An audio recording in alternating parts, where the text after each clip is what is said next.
Hey everybody, how you doing? I'm Peps, a Racing VTuber and an artist, and today we're going to be doing a little bit of character design. So, to give you some background on the character we're drawing today, I've been recently playing a game called Fields of Mystria, which is still technically in pre-release. I think they're working up to full release this year, which is very exciting. I've been enjoying the game a lot. Guy who's never played Stardew Valley before, very excited to play. Well, no, that's not true. I've played Stardew Valley before. I played it a couple of times. So yeah. That being said, it is a fun little farming sim, and I've been enjoying a lot of the characters that have been featured in it. And one of the things that stuck out to me a little bit is that normally for these types of games, there's a few different ways that like your character, like your self-insert character, gets introduced to the setting. I remember I tried to crack open a Rune Factory game one time, and in that one, the main character was just some rando who I think was at first a sheep monster, but then got turned into a human. Or maybe they were human first, and then they got turned into a sheep monster. It's kind of hard to say. But there's like a few different things to do. But in Fields of Mystria, your character is very explicitly an adventurer from the capital city of the setting. And I think that's really funny that, in most settings, having an adventurer in any capacity is like, oh yeah, you have like an armed mercenary to take care of something for you, whether that's like pests in the form of monsters or even like fighting off bandits and stuff like that. That's normally what adventurers are seen as having their purpose be. So I think it's really funny that in this one they were just like posting a wanted ad to the capital, being like, "Pretty please, won't anyone take this dog shit farm, please?" I don't know. I liked that a lot. It felt like a very, how do I put this? Mundane use of something like an adventuring guild. And to me, that made the whole thing feel like it was just Fiverr, but for a fantasy world. I've been kicking a few ideas around my head for like what the implications of this might be, and to be quite honest, none of them are probably ever going to get explored in the game because just you being an adventurer, I think, is a vehicle for maybe two things: one, why you know how to use a sword in the game, and two, why you're there in the first place. Like you literally just were like, yeah, sure, I'll take that wanted ad for a house and a plot of land somewhere in this town that got ravaged by an earthquake. So yeah, very funny setup to a game. I appreciate it a lot. But that got me thinking about like what the head of an adventuring guild in this world might look like, and then just what I would want the head of an adventuring guild to look like more generally. So that's kind of how this design got inspired. I don't know why I'm bothering with... Or no, I know exactly why I'm bothering with this. It's because I want to have her have unique proportions that aren't really feasible on the... whatchamacallit? On the normal CSP mannequins. But yeah, we're going to be making an old lady today. Abuelita. And we're going to have this like this. Perfect.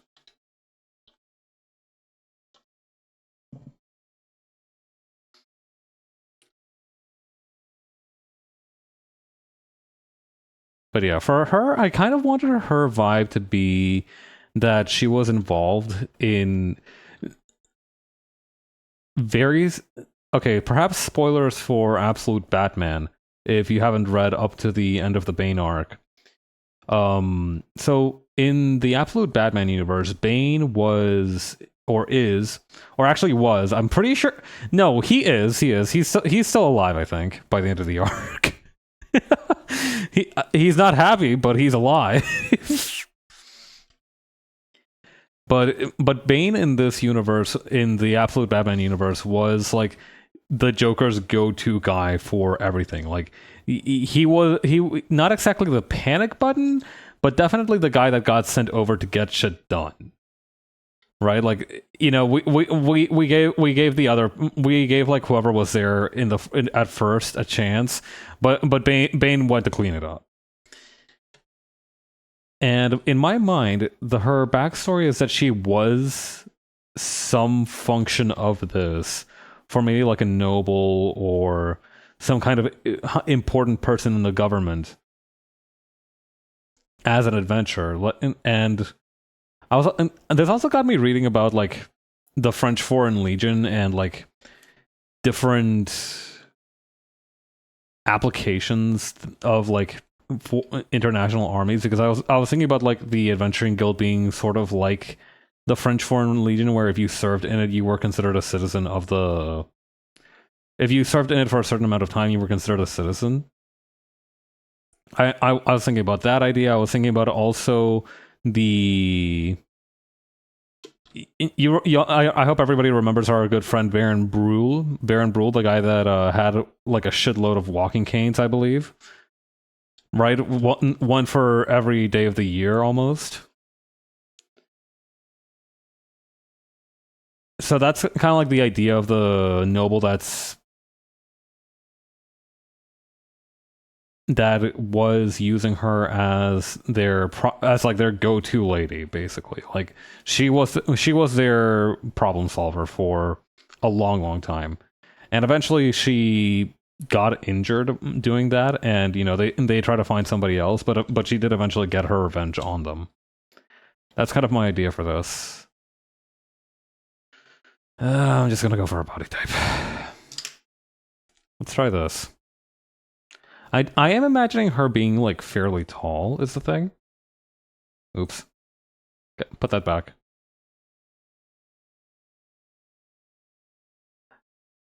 It's really funny how I always say like, you know what, I'm gonna freehand this model, and then eventually I just go, but maybe I can just use the existing the 3D one. But yeah, I'm picturing her as very skinny.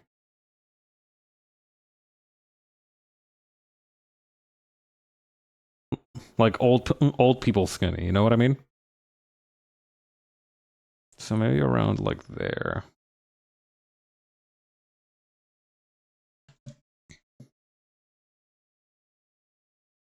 Okay.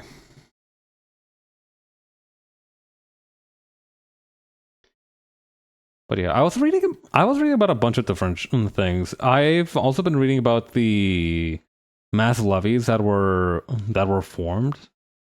So, for example, I was thinking that like maybe one of the reasons she got the noble who, you know, got her in this situation. One of the ways she put him away is that she exposed that he embezzled funds that were originally meant to raise an army, and instead just like hired her to take care of a few different key operations, and you know, just pocketed the change.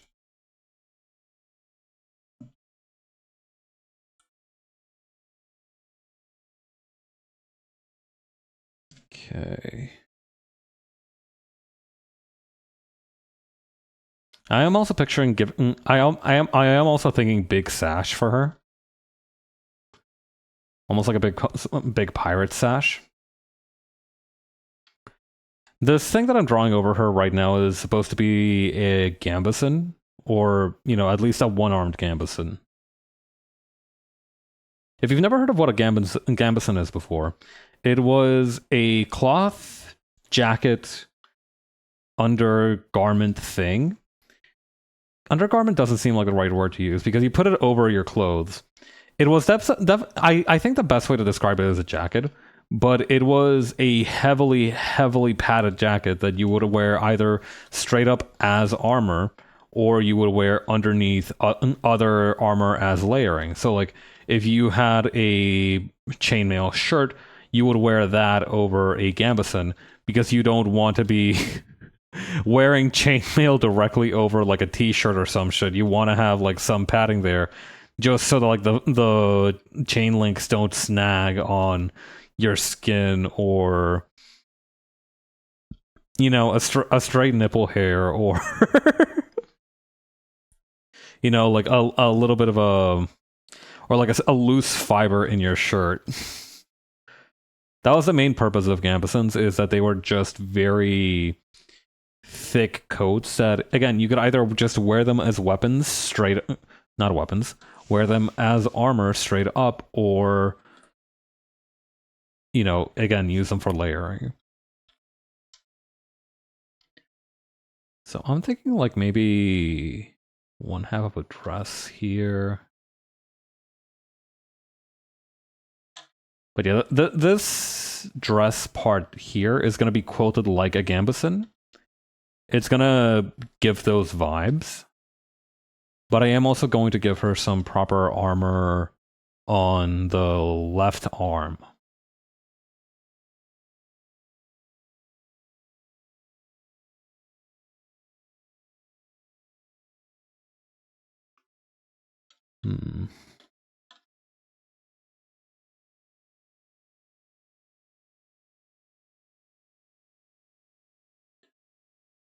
I do like the idea of this being sort of an ornamental sash of some sort. Maybe with a Netsuke here. I don't know if I've told you all about Netsuke. We can I can pull that up once the time is right.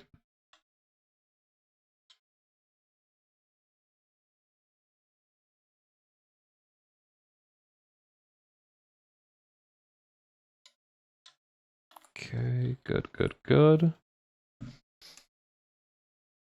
And I was picturing on this side to have a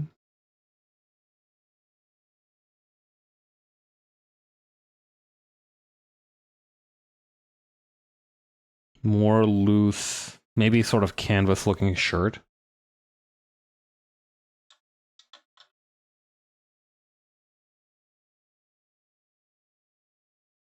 Sort of like this.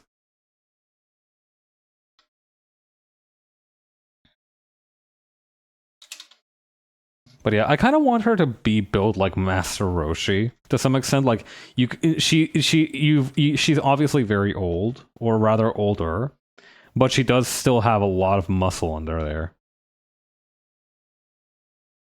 I also want to give her a couple of gold hoop neck rings. I'm not sure what the technical term for these is.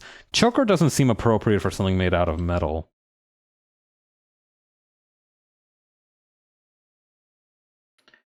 I guess neckband? Neckband might be appropriate.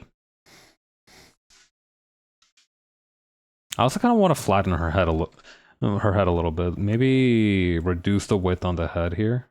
Is that yeah, like that.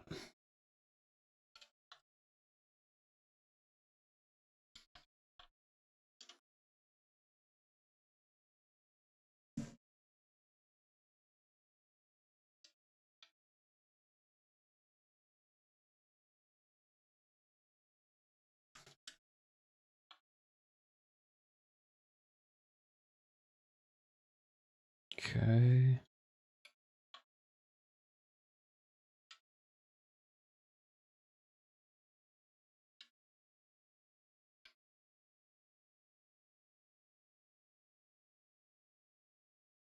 Yeah, but again, really just really tight skin. Or maybe kind of looser towards the ends here. I don't know.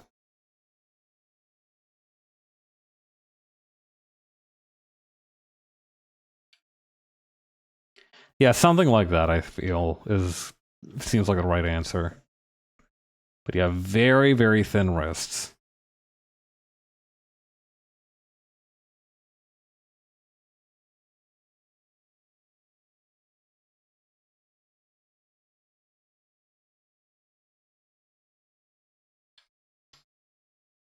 But yeah, in my mind, after she managed to get the evil noble that basically forced her to do all these things and fight all these battles, put away, she installed a she installed her niece as like a puppet ruler. So nowadays she's just basically semi-retired running the Adventurers Guild. That's my idea for her. Maybe a couple of gold bands on the wrist here. Maybe not this wrist. Maybe on this one like a ring or something. Yeah, I think that seems appropriate. And maybe a little bit more, just a tiny bit more meat on this bone.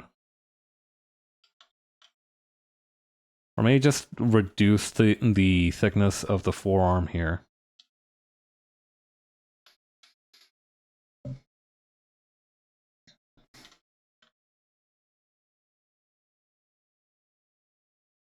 And let me try and see if I can't make this stand out a little bit more. There we go. That has more contrast, I feel.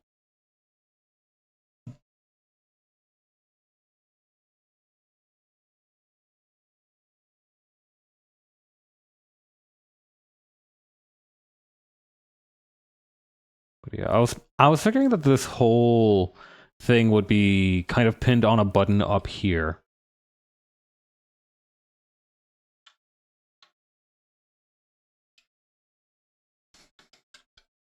Like that. And then I'm not sure what kind of shoes she would wear actually. I don't know. Are there if I Google right now granny shoes, what's gonna come up?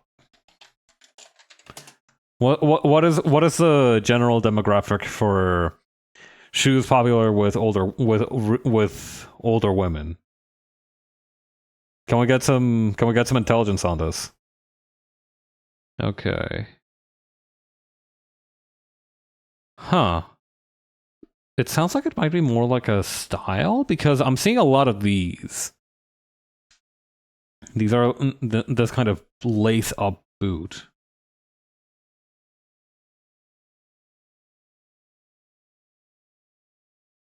Oh no, I mean okay, we don't need to talk about what that what that question was back there. Uh That's not a that's not a granny. Hmm.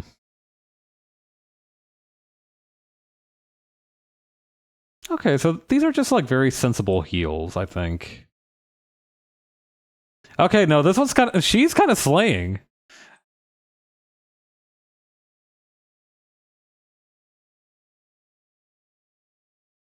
Hmm. It's hard to say, honestly.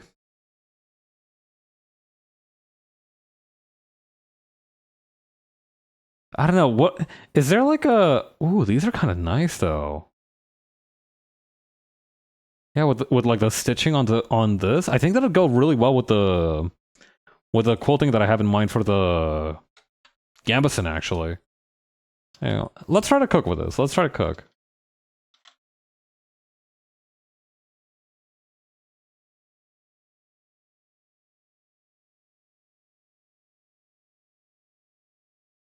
I was thinking about just giving her Crocs. It must be said. I don't need to say that, but I feel like I should disclose it at least in the spirit of honesty.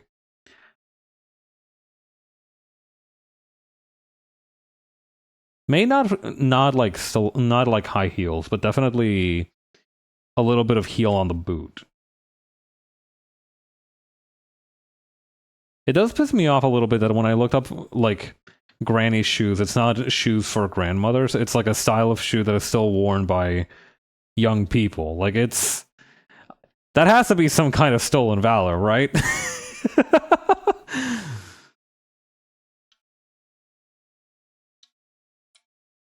Something about this doesn't seem right.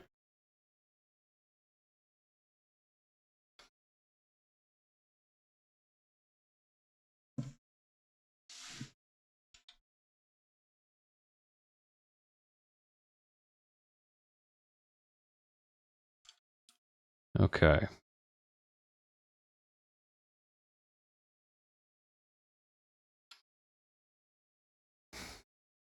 Maybe we should go with her head first. I think that might be a better idea.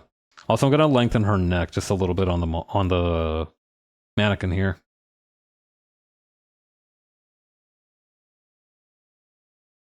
There we go. Longer, you know, there is a point where it's exaggerated, but I do think having a slightly longer neck does provide a more elegant appearance. And I think that's good for what we want for her.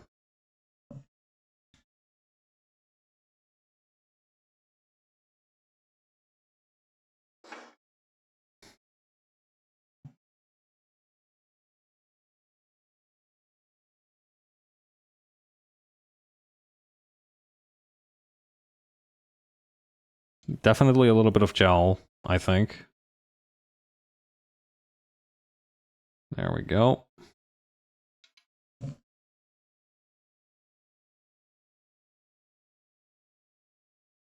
I also want to give her squarish earrings.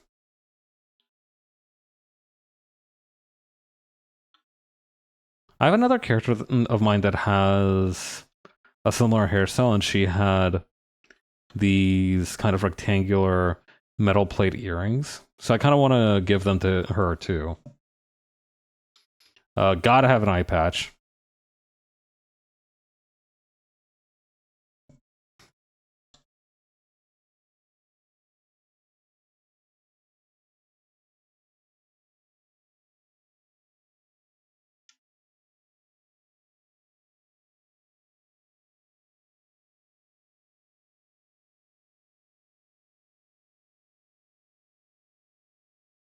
Okay. I want her to have like a very strong nose. May slightly crooked too.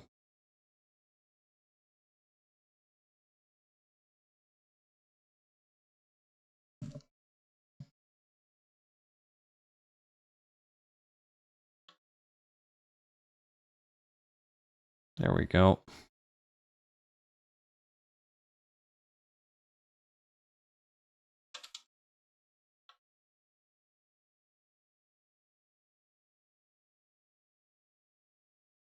That's good. Okay. The actual eye patch.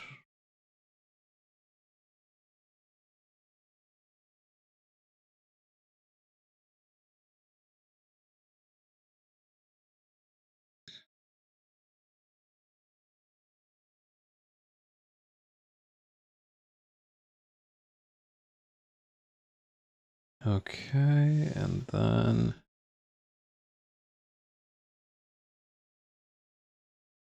a little bit like this. I also wanted her to have like really close cropped hair.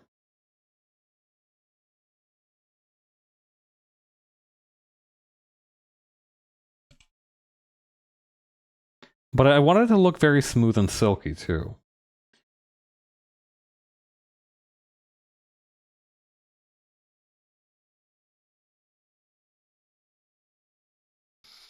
I don't know, how's that looking? Hey, that's pretty good, honestly.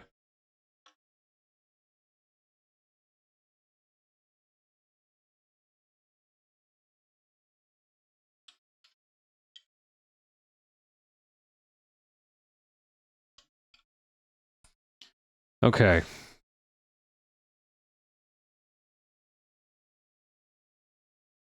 So let's add a different layer so that we can work on her arm prosthesis, because that's part of what I needed to work on as well. Something that I had thought about, but I hadn't really finalized in my first draft of the design, is that I wanted her to have like a big metal, clunky looking, fearsome ass prosthesis for her left arm.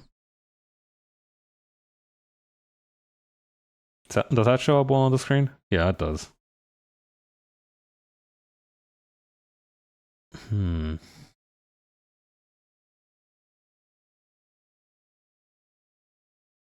Actually, hang on. Let me pull up a picture of Furiosa from Mad Max. I feel like that's gonna be helpful for an idea of what we want this prosthesis to look like, because that to me is like the first thing that I think of when I think of like really badass looking prosthetics that make sense in universe, just how they're built or how they look. Because like a lot of other things in Mad Max, it looks cobbled together, but it's also practical for what the universe demands of it. Also, it has a little shoulder pad, and I think that's badass. But yeah, I'm seeing... Okay, so let's compare and contrast.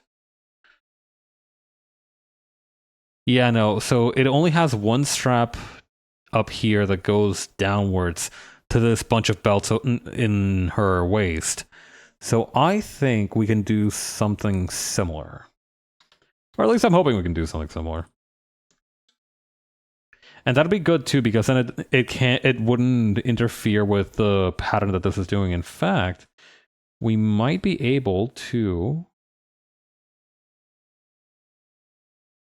tuck it under the sash, and that way it's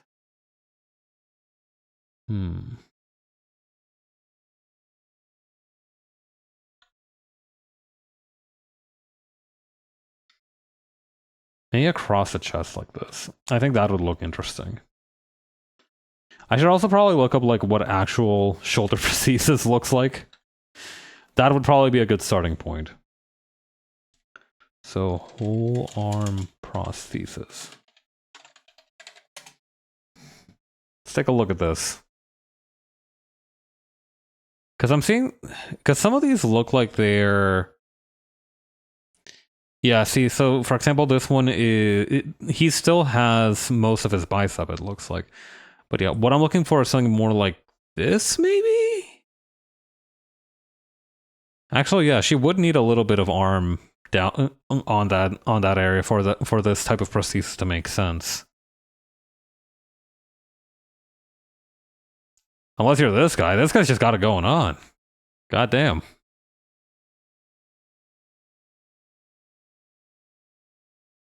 Okay, wait, but no, this one also looks like it's... Well, no, I'm not I don't know the circumstances of this one, because it could just be that there is still some arm there. Okay. Yeah, some of the bicep might still be there for that one. The one thing I know about prosthetics is that they're fucking expensive, and they should be cheaper. Okay, wait, no, hang on.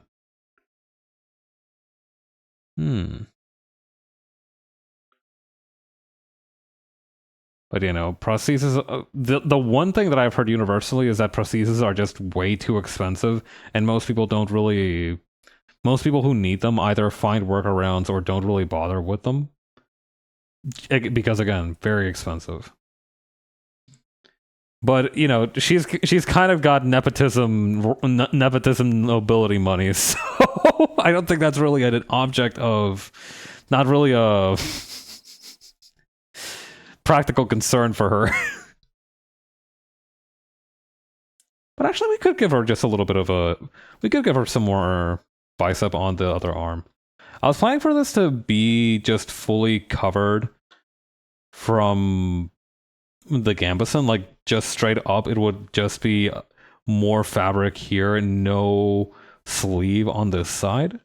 And I think that could look interesting. But then again, this is a setting where magic could be possible. So,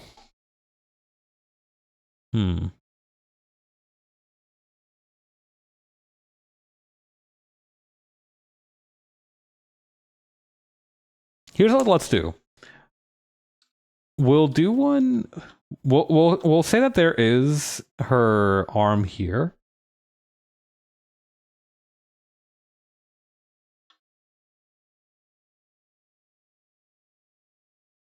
Right. I think that would be the more responsible one, because I feel like that has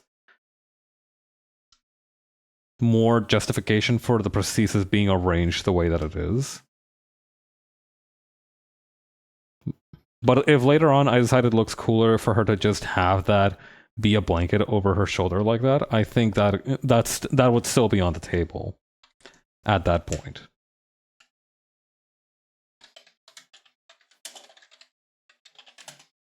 Also, now I have to look up cool armor shoulder pad.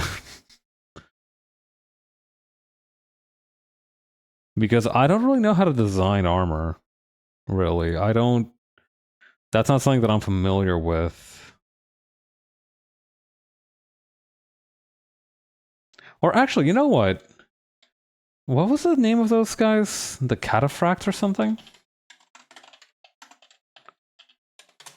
Yeah, I remember seeing in the Lancer Corps rulebooks an enemy unit called a cataphract, and it was basically just a horseman with heavy armor.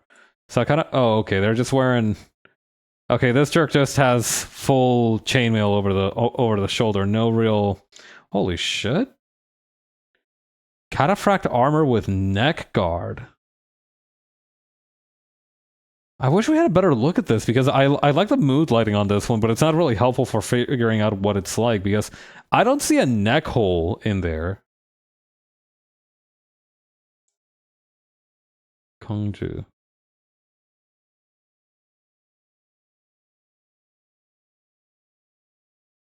Oh, hey. Okay, so wait. This is like the horse head's armor, but this could also work. This kind of has a structure that could work. Wait, hang on. Breakdown of a fully armored Chinese cataphract. Wait, this rule. Fuck yeah. Actually, wait, hang on. This is awesome. Wait, so even the tail had a... Even the tail had like a little iron flap? That's adorable. Wait, hell yeah. Whoa, shit, alright. The overlapping golden scales are typical of cataphract armor. Are they typical? I feel like that guy just had that shit on, like, on an individual basis, perhaps.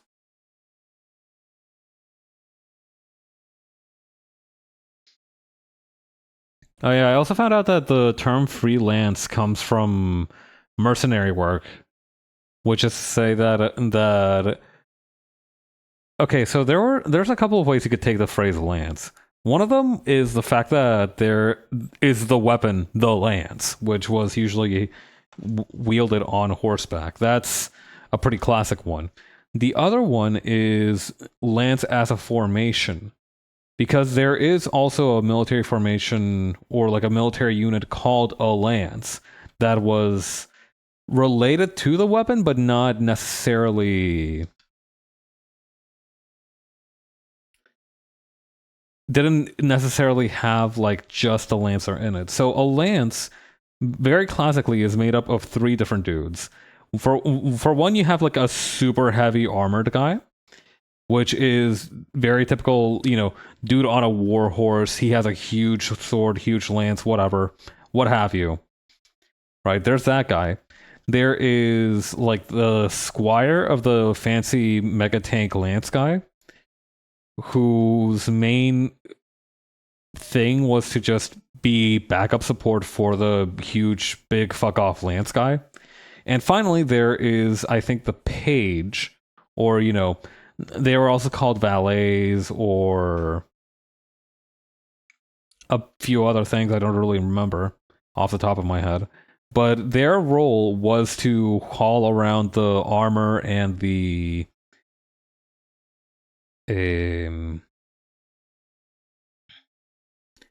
armor and the weapons of the main battle tank guy. And they had this was like the makeup of a lance as a unit. And then these lances would be deployed, and, you know, a company would be made up of like 100 or so of these guys, of these lance units.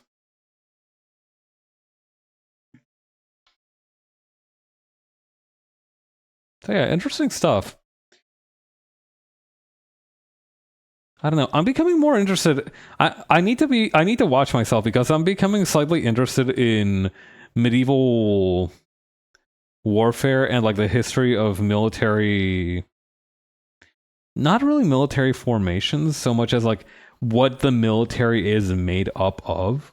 Like where did they get these soldiers, right? I don't care like what their, maybe it's historically relevant what their kind of ethos were as soldiers or like as an army.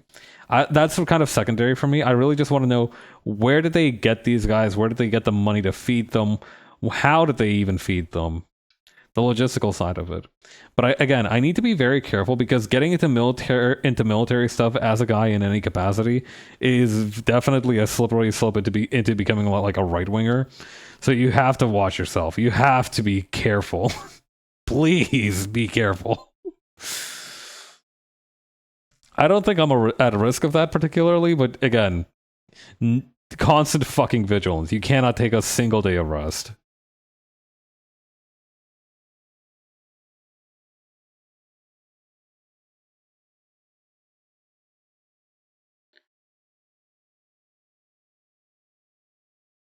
Actually, could I have a no? Maybe.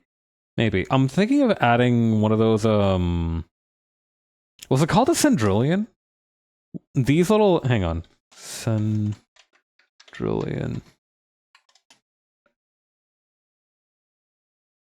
Okay, apparently it's the name of a French opera, and it's also the name of. Is that not Snow White? Cinderella in French, I think.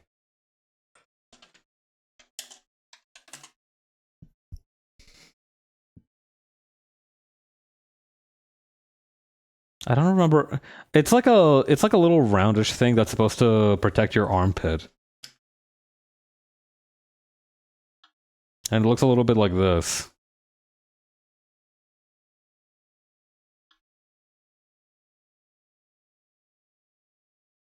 Raph would know if she was here, but I'm not gonna hit her up for this. And also, I don't think it actually adds anything to the design to have like a round component there all of a sudden.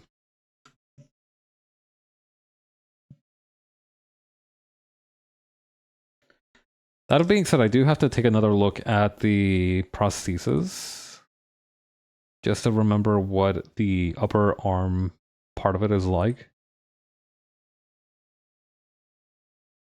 Okay.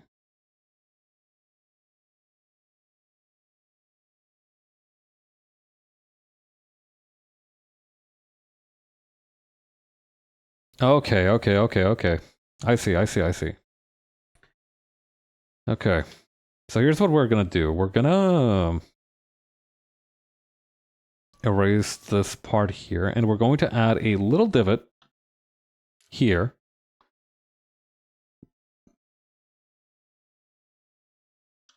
I think.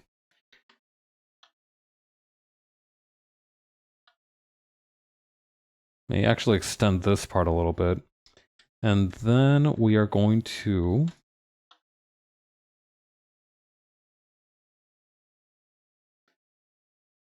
add this part here. And that is going to look like a much more traditional iron gauntlet looking thing.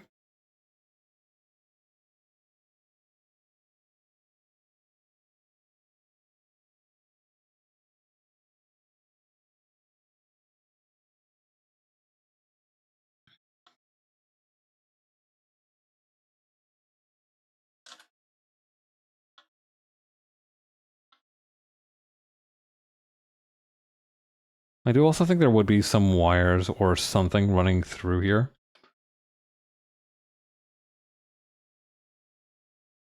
Just to ease that in.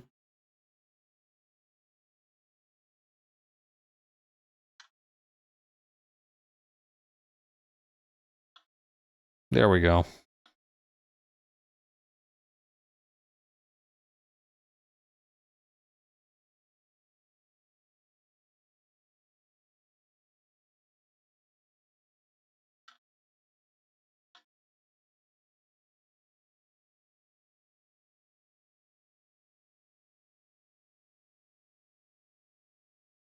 And we have the thumb.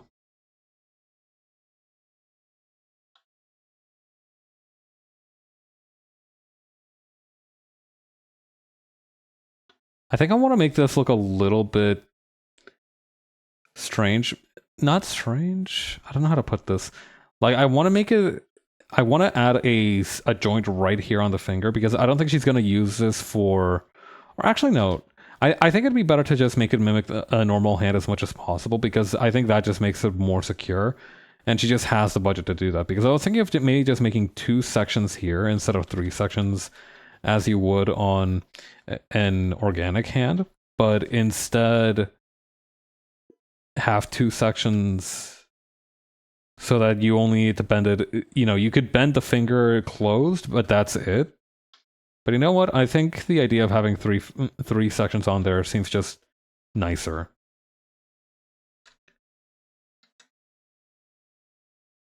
The prosthetic examples that I'm seeing on the Google search, or you know, DuckDuckGo search, as you would, don't really have responses for like how a hand would really function. I mean, no, hang on. There are a couple of these do have proper digits. Okay, yeah, no, these are 3 sections. Or, okay, this one is 3D printed. What about for another one? Okay, no, most of these have... No, this one has 2 sections.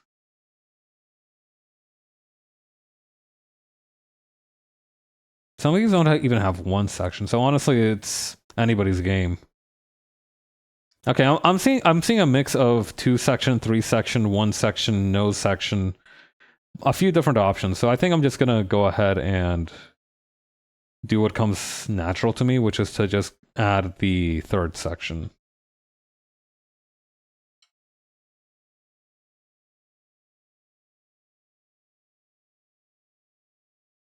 Okay, now we have run out of time to actually do something with the you know, we managed to avoid this long enough, and now we do actually have to figure out something for her bottoms, for her shoes.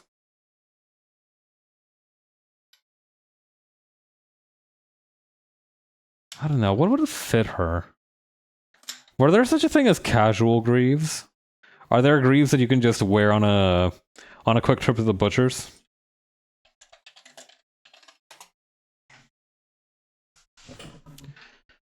All I'm seeing is shoes. Somebody who drew women in full plate armor wearing casual clothes over the plate armor, which is inspired, but not really what we're looking for. A Magic the Gathering card called Lightning Greaves, which just look like shoes to me. Quite frankly. Oh wait, apparently this is from the Doctor Who universe, huh? How about that? Actually, these are some nice shoes. I'm just gonna take these ones. Fuck it.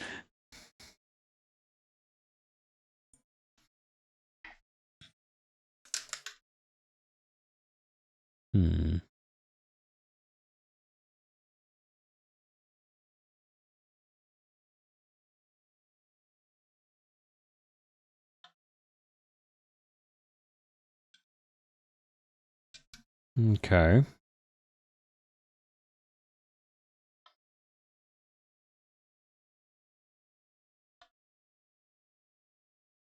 And I think these are going to end in a point.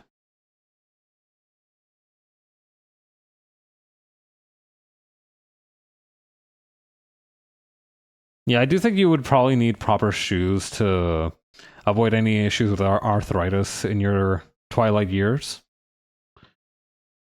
So no cloth shoes for her, sadly.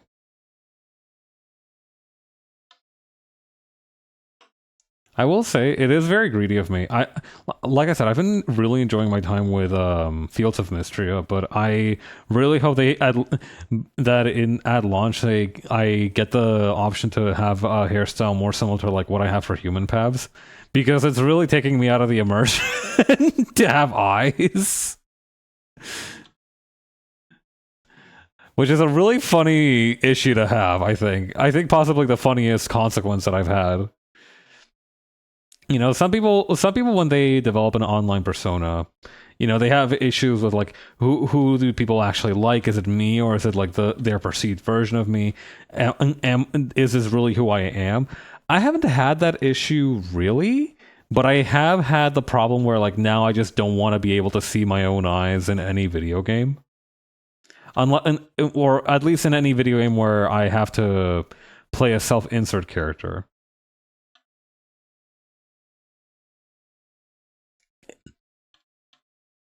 Actually, that is something I could talk about a little bit. Is a few different video games that I've been playing recently because I just came back from vacation like what last week, right? So I have a few new exploits to talk about. Thanks to my buddy Preston, who actually, yeah, shout outs to Jay for gifting me Fields of Mystery during the Steam Winter Sale. Thank you, Jay. I've been enjoying the gift a lot, and I also played another game that was gifted to me called Angerfoot. That was a gift from my buddy Preston, and that game is I found it to be rather difficult, but it's very enjoyable. The part that I enjoyed about it the most, it's difficult but not impossible once you kind of like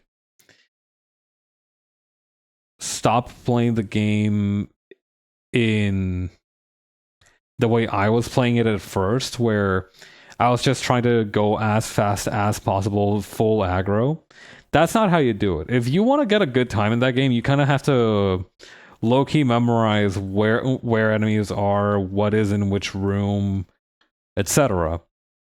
And be willing to experiment with the different power-ups and abilities you gain over the course of the game. I was just trying to go as hard as possible, as fast as possible on the whenever I dropped into a level. After I started to take things more slowly and just kind of really take my time with each room, not really worried about like the speedrunning challenges or anything like that, that's when the game really opened up for me.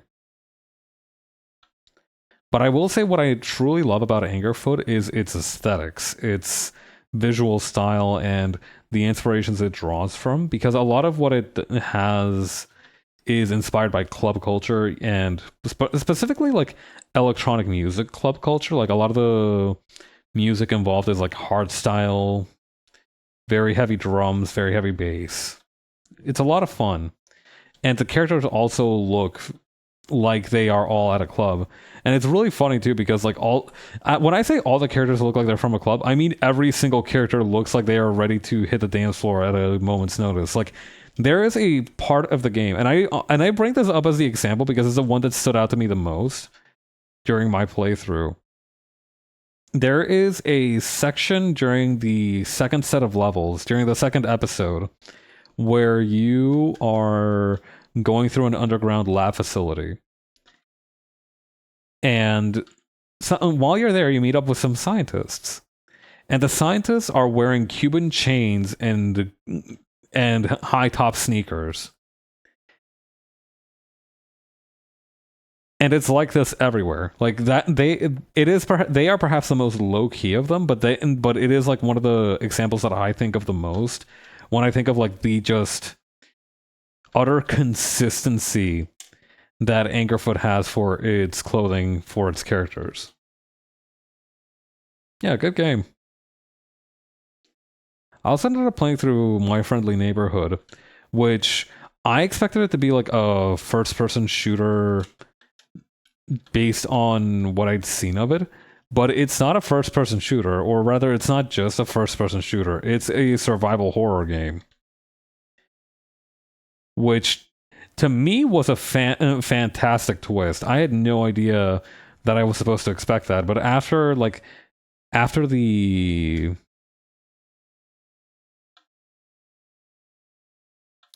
saw the protagonist's inventory was like a suitcase, and I saw that the gun took up like a third of the inventory. That's when I said to myself, "Oh, okay, so this is a Resident Evil. This takes some inspiration from Resident Evil. I see." Really interesting game. I think it had a few memorable parts, but I don't think I would go back to it too much. But yeah, very solid, very competently built game.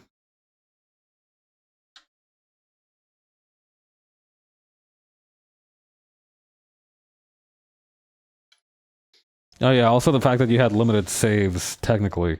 I say technically because the way the saves and healing in that game work is that you find these little like amusement park tokens scattered around the game, and you use those to save and to heal. And you have a limited number of those, of course. So that's kind of how they put a cap on your ability to save and your ability to heal. I remember one time I just shut off the game for almost a full day because I got tilted when I died and lost about an hour's worth of progress.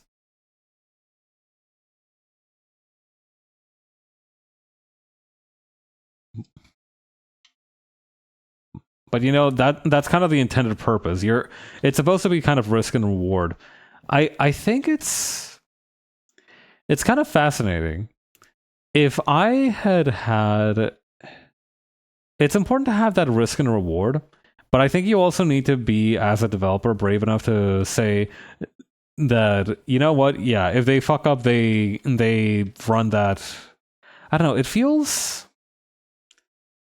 like accountability rather than risk and reward. I don't know how else to put it.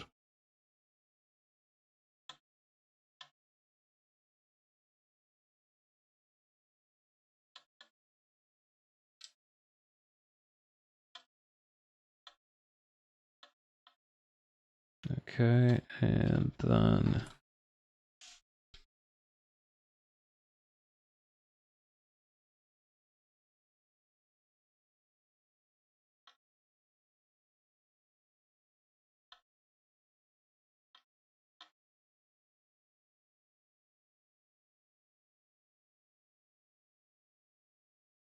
okay.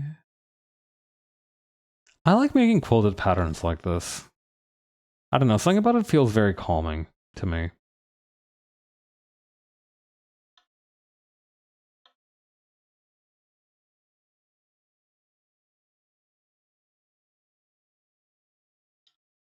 Also, I do think that compared to last year, I do think that this year, you know what? I shouldn't jinx it, but I'm gonna anyway.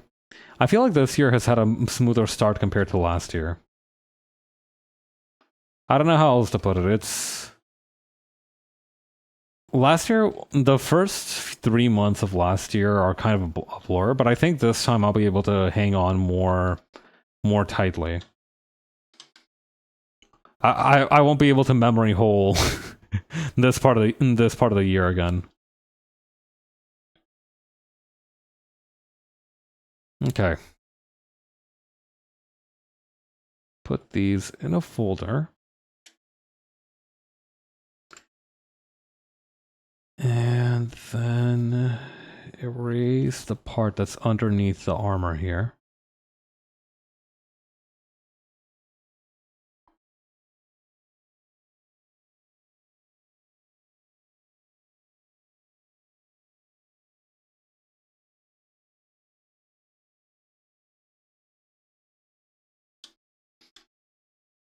That's not looking too bad. I do want to redesign the armor just a little bit, though, because I feel like now it doesn't have... It just looks like a random bit of armor. I did make it shaped so that it looks like the horse's armor that we saw earlier from the Cataphract Wikipedia article, but I have an idea. Since she has this quilted pattern all over the place, I was hoping that I could maybe follow that here and make this more squarish.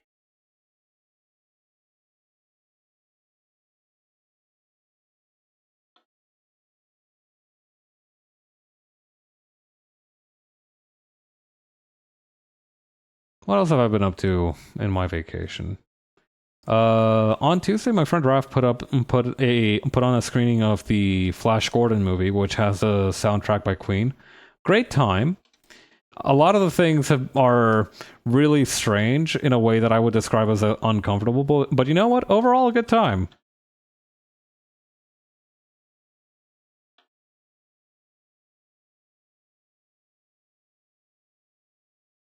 Yeah, I'm glad she put on that movie.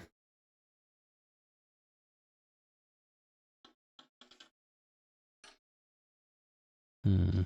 I think maybe extending the shoulder thing here might be a good move. And maybe rotating it a little bit.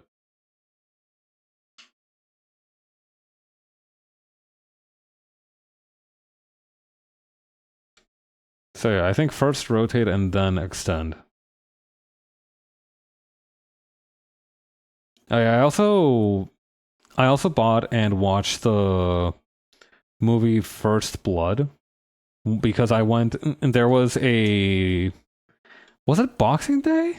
I think it was Boxing Day. There was a Boxing Day sale at a record shop near where I live where they were selling everything for like 20% off. So I picked up a few different movies that I'll be trying to watch throughout 2026. And one of them was First Blood, the movie that launched the Rambo franchise. And I don't know what I was expecting from it. I was definitely expecting more action from it, but I was pleasantly surprised by how low key it was. From what I understand, it's like the best received out of all the Rambo movies. So you know what? I'm happy. I'm happy just having watched that.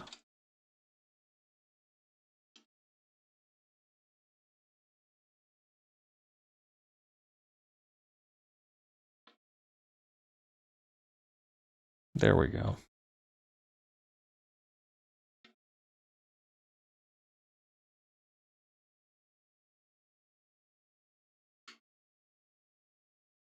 Yeah, I think this kind of diamond or quilted motif is going to be vital for her.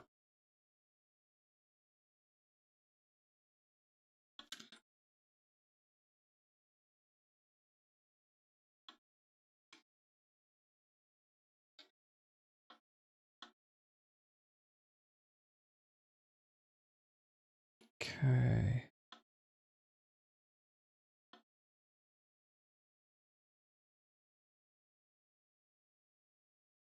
Okay, and then just like this, and that's good.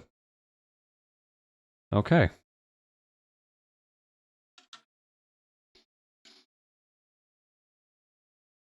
Also, I can't help but notice that the shoes look very different next to each other, so let's address that a little bit.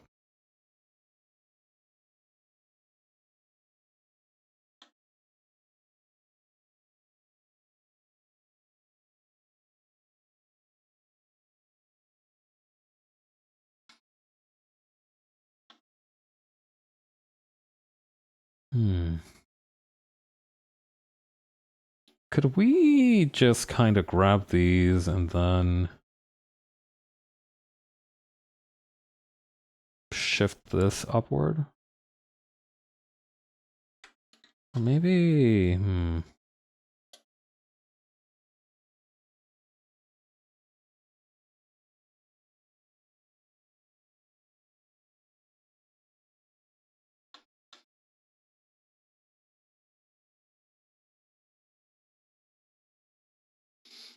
Yeah, that seems fine. We'll also add the quilted pattern to the shoes here.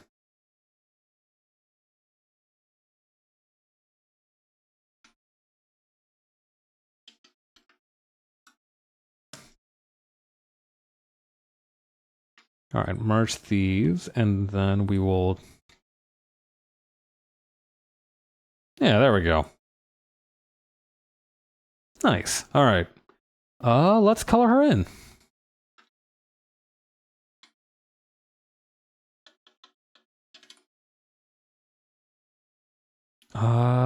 Maybe starting off with dark gray would be good, just to have a blank canvas.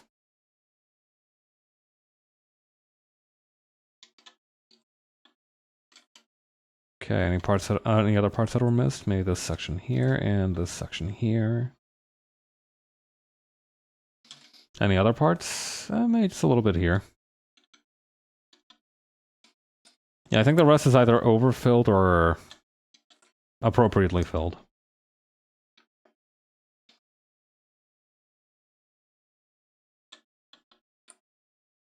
Okay, so let's start with the hair because I do just want to just give her Like this very soft grayish hair to begin with.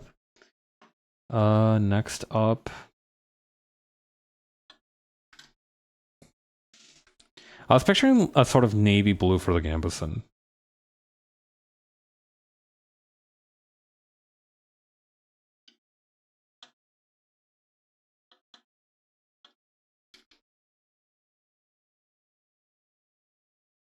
So yeah, maybe this sort of color.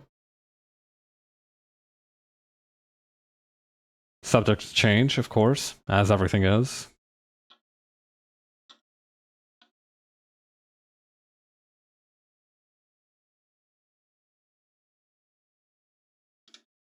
God. I remember the other day, this really messed me up too, because I remember, I think was it Tuesday or Wednesday this happened to me? I think this was Wednesday, I think. On Wednesday, the temperatures, it was something really nasty happened to me.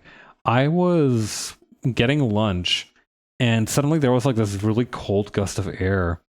And I chattered. My teeth started chattering as you do once you get hit with cold wind. But I think I chattered so hard that my jaw actually hurt later that day, and it still kind of hurts now. I think I strained it a little bit.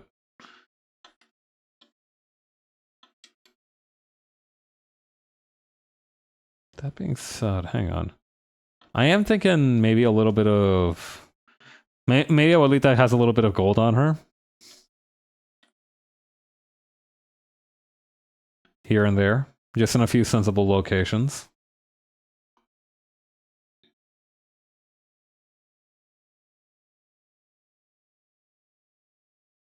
Okay. Oh, but yeah, like for example, one thing that I really liked about My Friendly Neighborhood, which I thought was really nice, is the way that it kind of taught you to that. Okay, I think there was only one example where I thought it was really obvious what you needed to do. In one part of the game, you are chased after by some dog puppets, and it's they're really hard to deal with. They take quite a bit of damage from the pistol to lay out for, and they get back up quickly. Like after you shoot them motionless, they will get back up in 3 seconds maybe. And in that time, you have better gotten some distance or just straight up run out, because otherwise they will be gaining on you real fast. And there's a couple of things you can do with these dogs, or rather, a couple of events related to these dogs.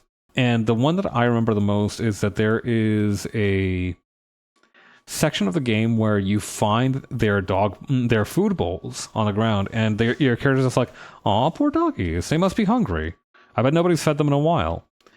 And that's kind of your cue to go, "Oh, I get it. So if I find dog food later, I can drop it here, and maybe they won't attack me anymore."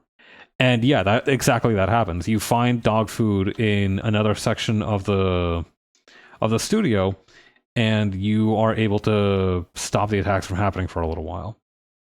Cool, great, awesome.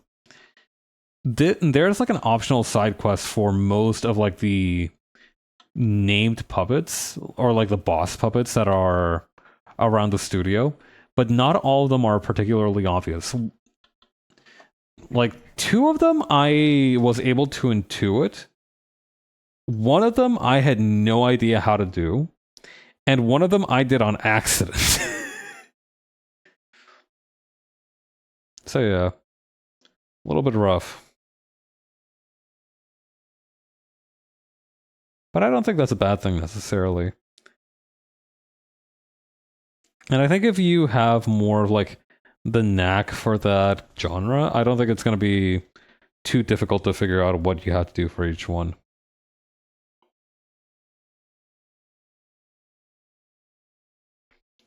I do also want her to have like very not sunburnt, but definitely definitely the look of someone who spent a lot of time in the sun.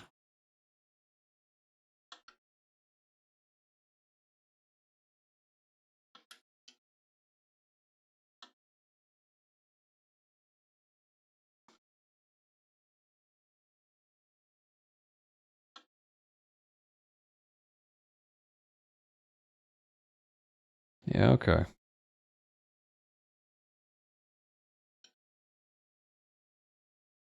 We could stand to make that gold a little bit brighter.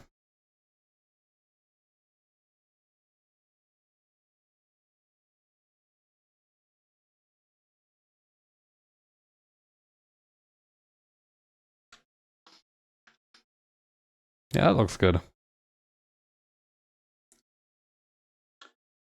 Okay. What color would combine good? Okay, so we got yellow, blue. I guess some kind of purple or... Yeah, maybe some off purple or maybe... like an aquamarine? No. Maybe those parts should just be... Maybe the undershirt should just be white.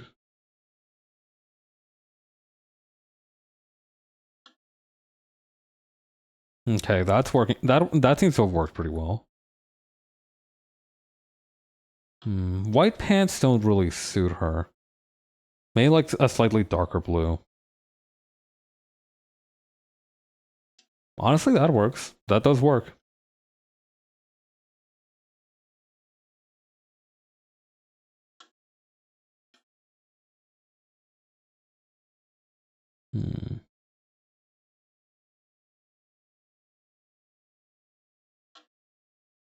Oh yeah, I was talking about Netsuke earlier. That if you've never seen Netsuke before, it's a... Hang on. I can show you a picture of these. Let me pull up the Wikipedia page. It is like a little sculpture that was supposed to be an accessory for a... Oh wait, hang on. Am I thinking of Sagemono? No. So they did not have pockets. The sleeve-like kimono could be used to store small items.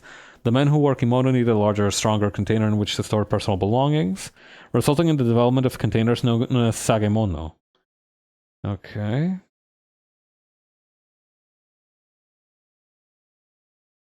Okay, yeah, here we go. Yeah, they were for these carrying cases called inro. Yeah, you can see something like that here.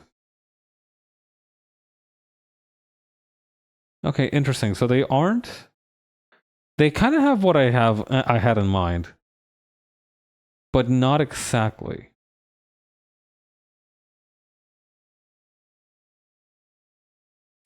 I really like this one though. I like the fact that it looks like it's some kind of angry demon. Oh man, this one's gorgeous though.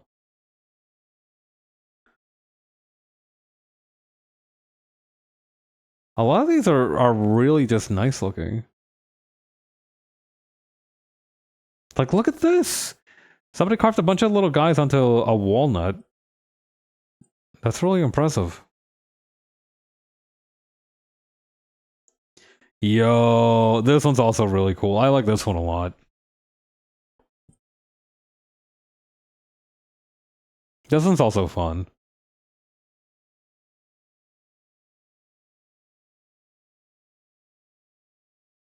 Wolverine. That's Wolverine Netsuke is a 2002-2003 Marvel Comics limited series following Wolverine being transported back to feudal Japan after touching Mariko Yashida's Netsuke. Okay, bro.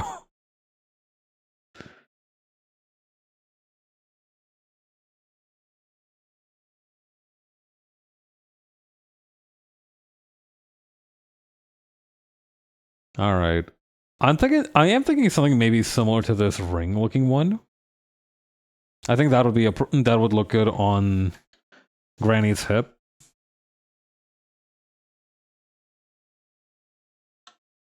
So let's just quickly devise of a mask to add here. Or you know what? What was that thing on Majima's back? The Hanayama? Or the Hanya, I think. Yeah, this one. A mask used in traditional Japanese no theater representing a jealous female demon. Characterized by two sharp bull-like horns, metallic eyes, and a leering mouth. The mask changes according to the degree of jealousy, resentment, and anger of the female characters.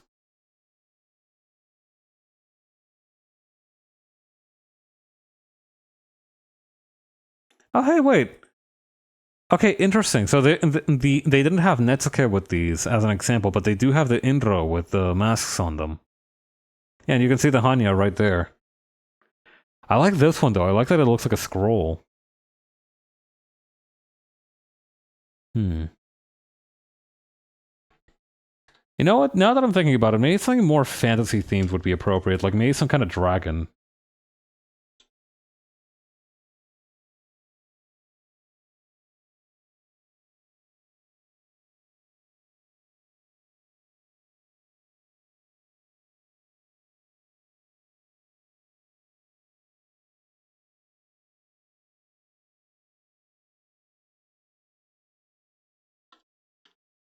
That seems. I like that. I like that a lot, actually.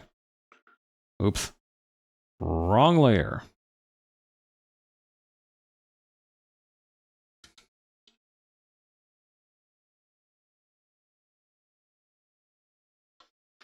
That's good.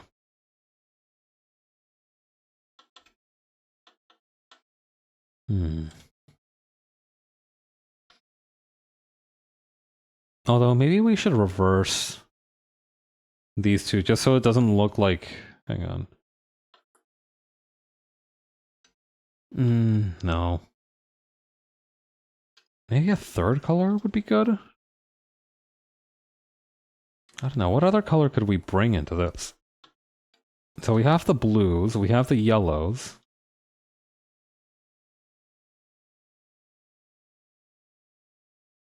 Hmm. A sort of lime wouldn't be. Yeah, no, as I thought, that's not. Yeah, that's not it.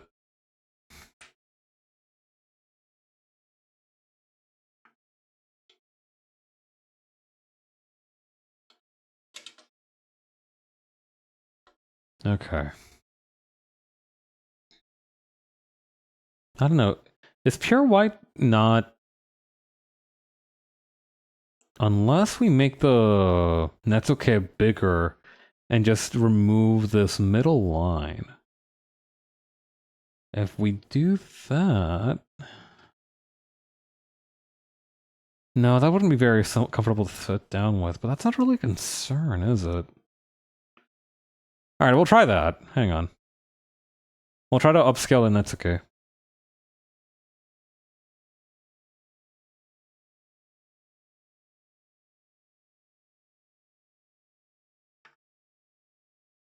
Or at least... If not making it a proper Netsuke, then... Or maybe we can make it something like that.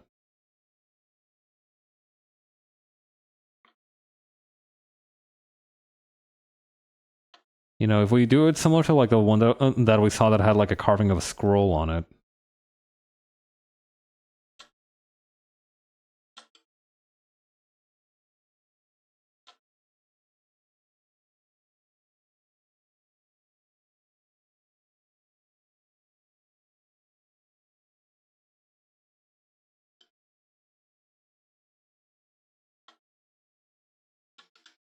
Hmm.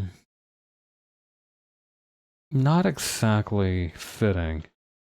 But what we could do...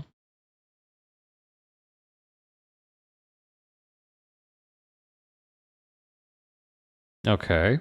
Wait, hang on, hang on.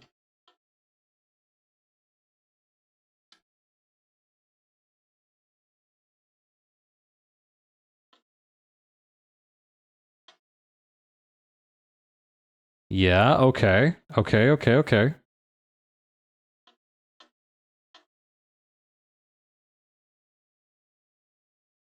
We might be cooking here.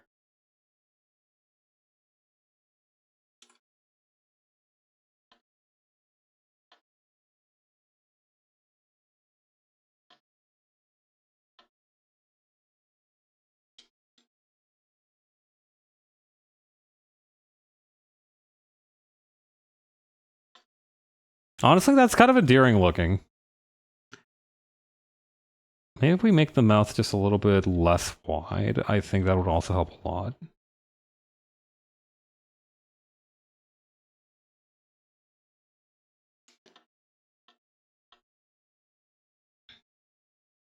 The more I learn about just all the different bullshit that exists in the Marvel universe, the more I am endeared to it. Like, it's really funny how there's like 5 different magic systems, probably more running around, and all of them kind of come into conflict in different ways. But almost universally, their purpose is to make somebody's lives harder. Like, magic's purpose exists for several different reasons, but 90% of the time, it's just to be an inciting incident for a new storyline. I don't know. I know that that's like the only practical way to approach it, but it's also really funny. Like, you'd think after a while people would just swear off on sorcery. They're like, yeah, no, it's more trouble than it's worth. Let's not go there anymore. But yeah, that's looking really nice. I like that a lot.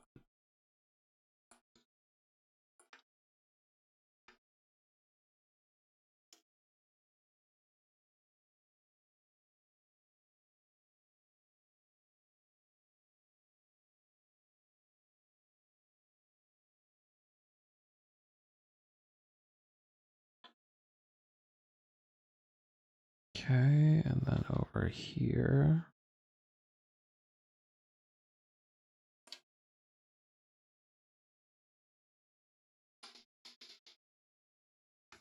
Fabulous.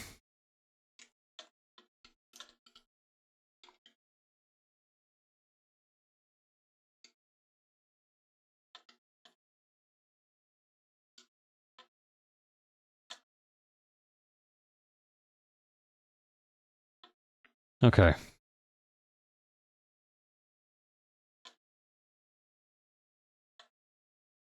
And then... Oh, we should probably also fill in her eyes.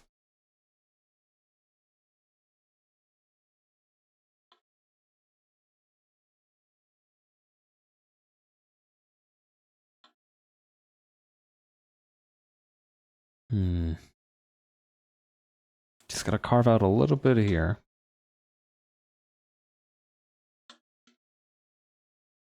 And also, I kind of want to just fill out a few sections here where it just the fill tool didn't really properly take. Just to have those cleaned up.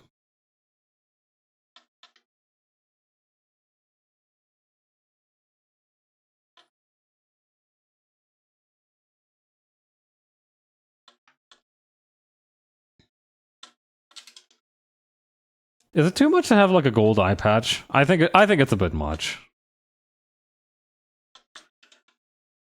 Or maybe no. But no.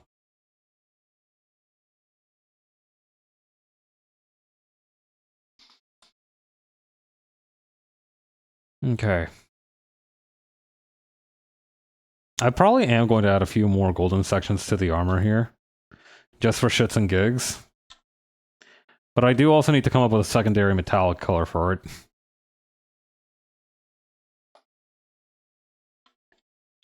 You know, there's one bit that I haven't been able to get out of my head recently. And it's this one where somebody set up like a bot that tells you the weather in their Discord server. And somebody asks like, "Hey, what's the weather in Texas going to be like?" And they're like, and the bot says, "It's going to be warm tomorrow, bro." And somebody else is like, "Hey, what's the weather looking like tomorrow? Tornado tomorrow." And it did spell tornado, tornado.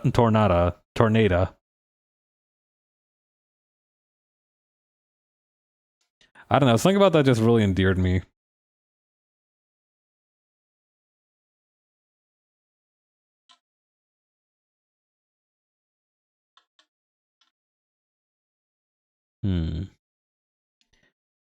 What are we thinking of? Like maybe a copper for this? Because like I think like my first instinct would be like steel looking or maybe silverish. But I feel like that doesn't have a nice enough contrast. I kind of want copper on there.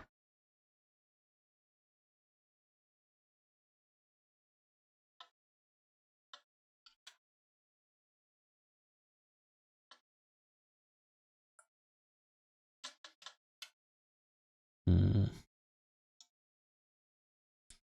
I feel like it's more appropriate too because copper conducts. Well, no, that's not true. If we're talking about conductivity, then I just make the whole thing out of solid gold. Copper is like good, but it's not gold good. I guess you could say it falls short of the gold standard.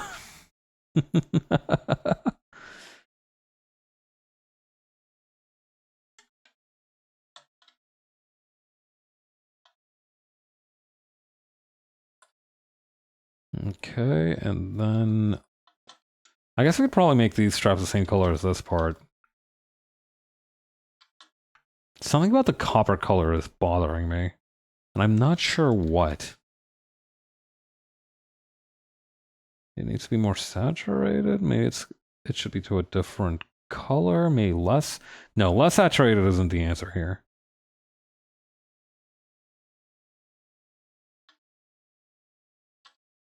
Also, I think I might.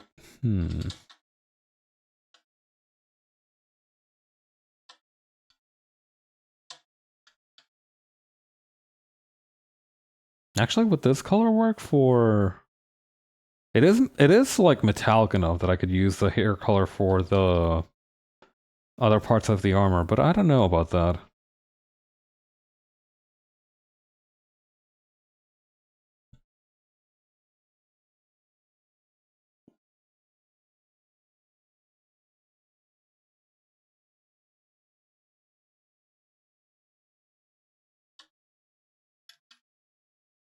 Yeah, that's gonna work.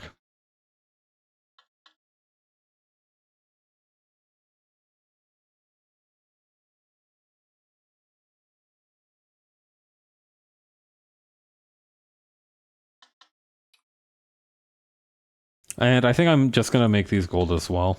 I think that's just the most practical thing I can do. That being said, I also want to mess around with their skin tone a little bit more.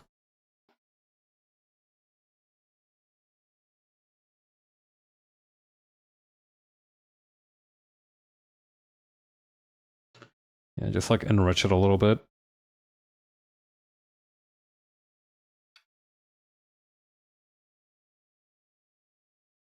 Yeah, I think having the shoes the same kind of copper bronzish color as the arm is fine.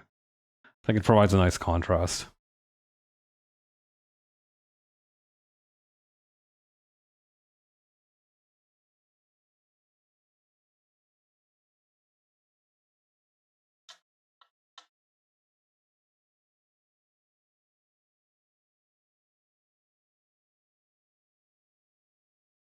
Okay.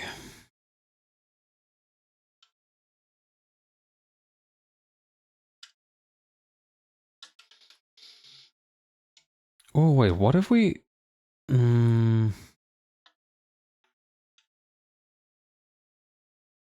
No, think about... The bronze is still not sitting right with me.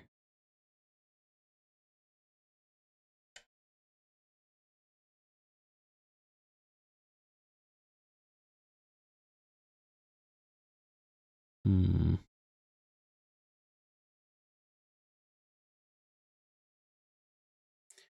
Oh, wait, hang on. Okay, first of all, let's do it like this. But then also, instead of just having the bronze, we could also have a little bit of like that kind of nice patina color on it.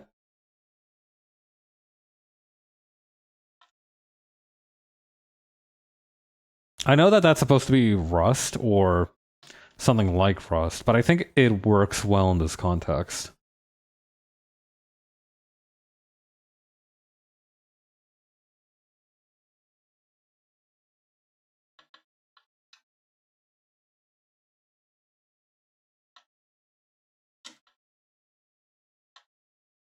Yeah. Okay.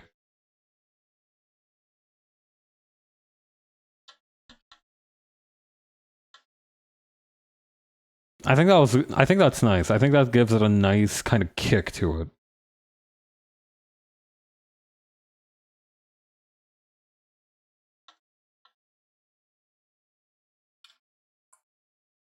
Maybe slightly less saturated though. Hang on.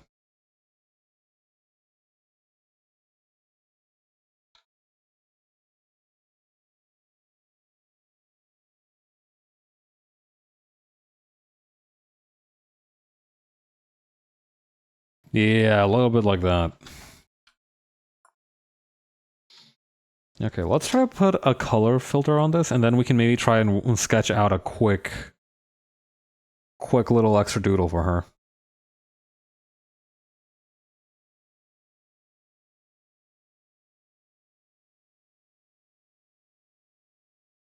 Hmm. Ooh, this one's kind of nice.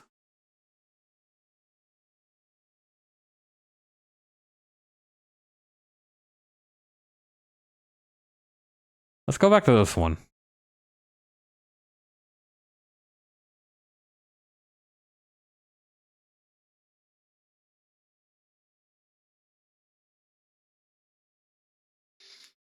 Hmm.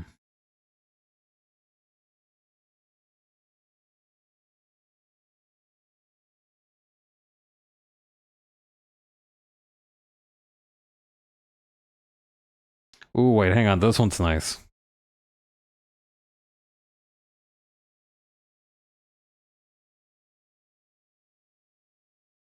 Okay, here's what let's do. We'll take this.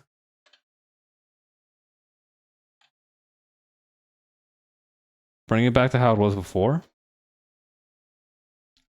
And then lower the saturation in this one, but increase the contrast.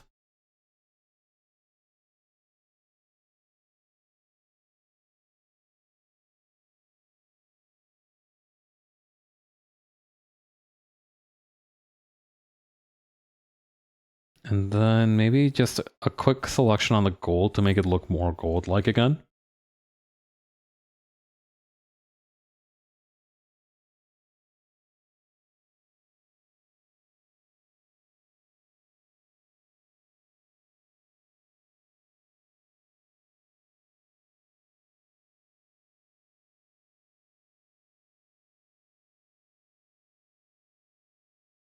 Okay, nice. And then maybe just double check on the skin tone to make sure it hasn't been lightened up too much. Yeah, that definitely looks a little lighter. Let's adjust that to taste.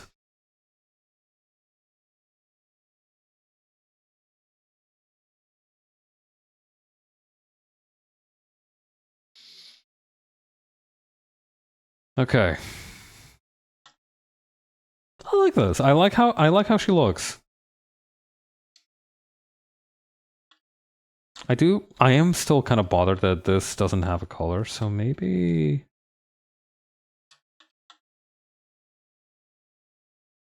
what we need is a pattern.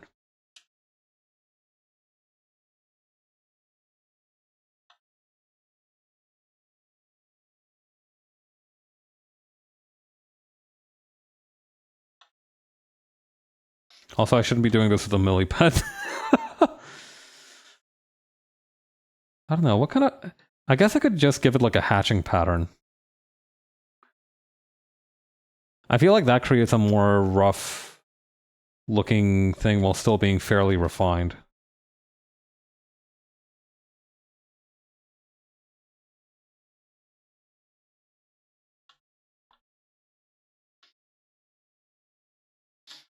I like that. I think that's... how about... Wait, hang on. I've got an idea. Instead of making it white with gold stripes, why don't we make it gold with white stripes?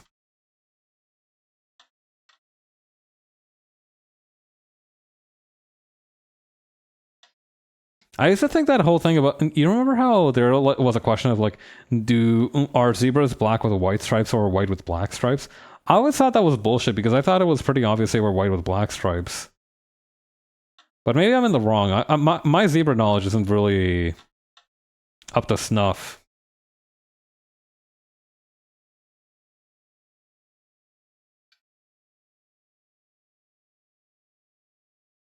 To be fair, my most major exposure to zebras was through the animated movie Madagascar. So again, I don't think I even have particularly good education or the qualifications to form an opinion on the subject at the time. Actually, no. Let's crack that old chestnut open one more time. Are zebras black with white stripes or white with black stripes?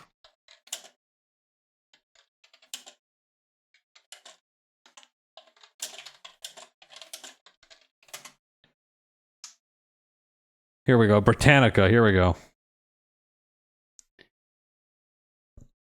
Now, see, but looking at this one, I feel like that's white with black stripes. Zebras are black with white stripes. I'm a fool.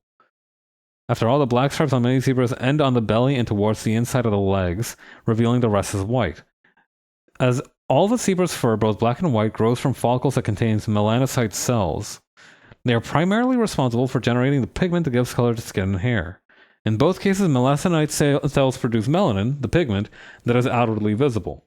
In zebras, chemical messengers determine which melanocytes deliver pigment to which section of fur, thus creating the zebra's black and white pattern. What's important about zebras is that their white fur represents an absence of melanin. White is not its own pigment. Since white stripes only exist because pigment is denied, black is understood to be the default color of a zebra. Huh. Alright. Egg on my face then. I do also kind of want to... Hang on. So select...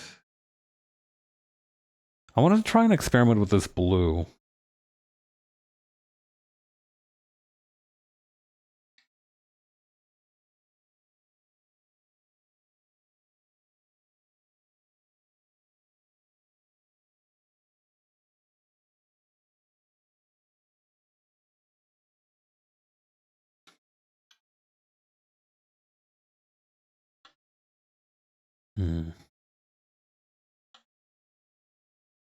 Yeah, I think that's okay. I think this is as far as it needs to go for the time being. I do think she ended up looking a little naval themed, but that's fine.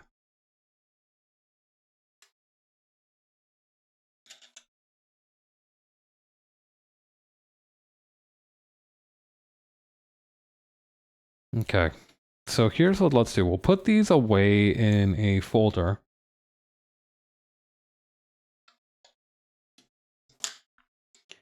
And I am going to try and do a quick sketch featuring her.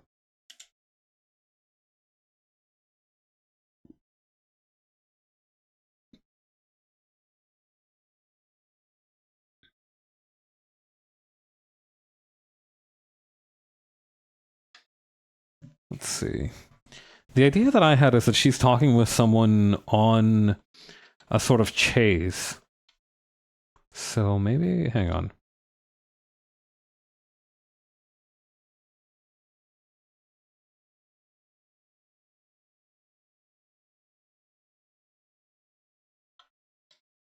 How do you pronounce it, by the way? Chase or Chase?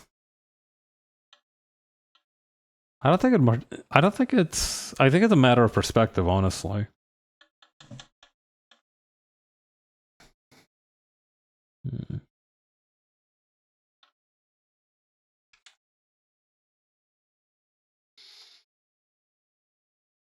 But yeah, there's a couple of things I want to draw in January, and then I think I'm going to focus on...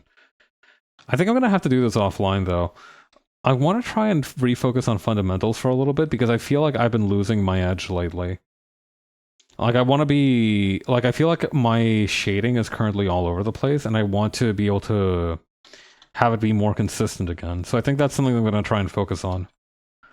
The way that I draw people, too, I feel like that could use some work.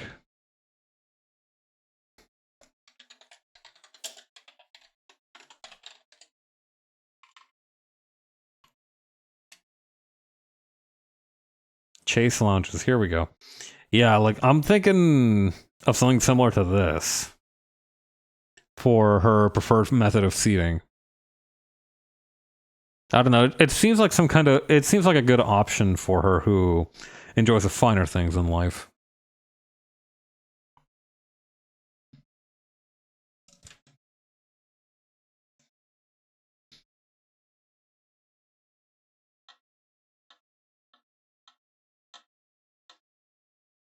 kind of wanted to have like a pen and a quill holder here.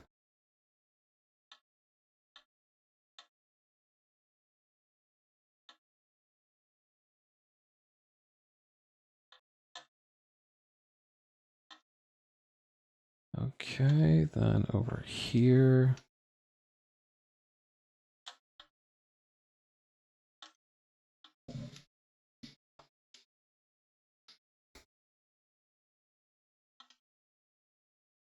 I do like the idea that she is just genuinely good at her job as a guild leader, but I do think it's also really funny that she's also nakedly corrupt, for lack of a better term. I don't know. I think it's funny as a character trait to have somebody who is like, yeah, they're good at their job.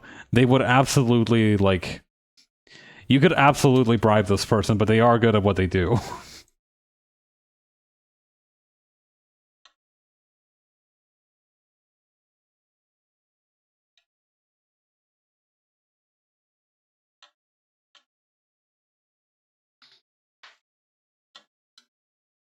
Okay, let's see.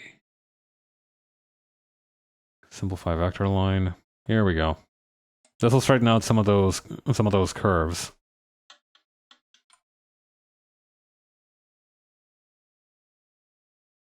Adjust line width, scale up. Over here. Perfect. May have a form or something under here.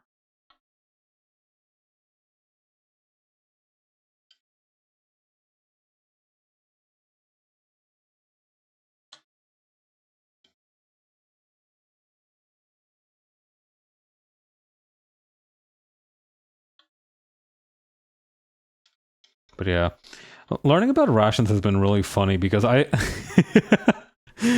I actually read the article on D rations today. So if you've never heard of D rations, another name for them is military chocolate.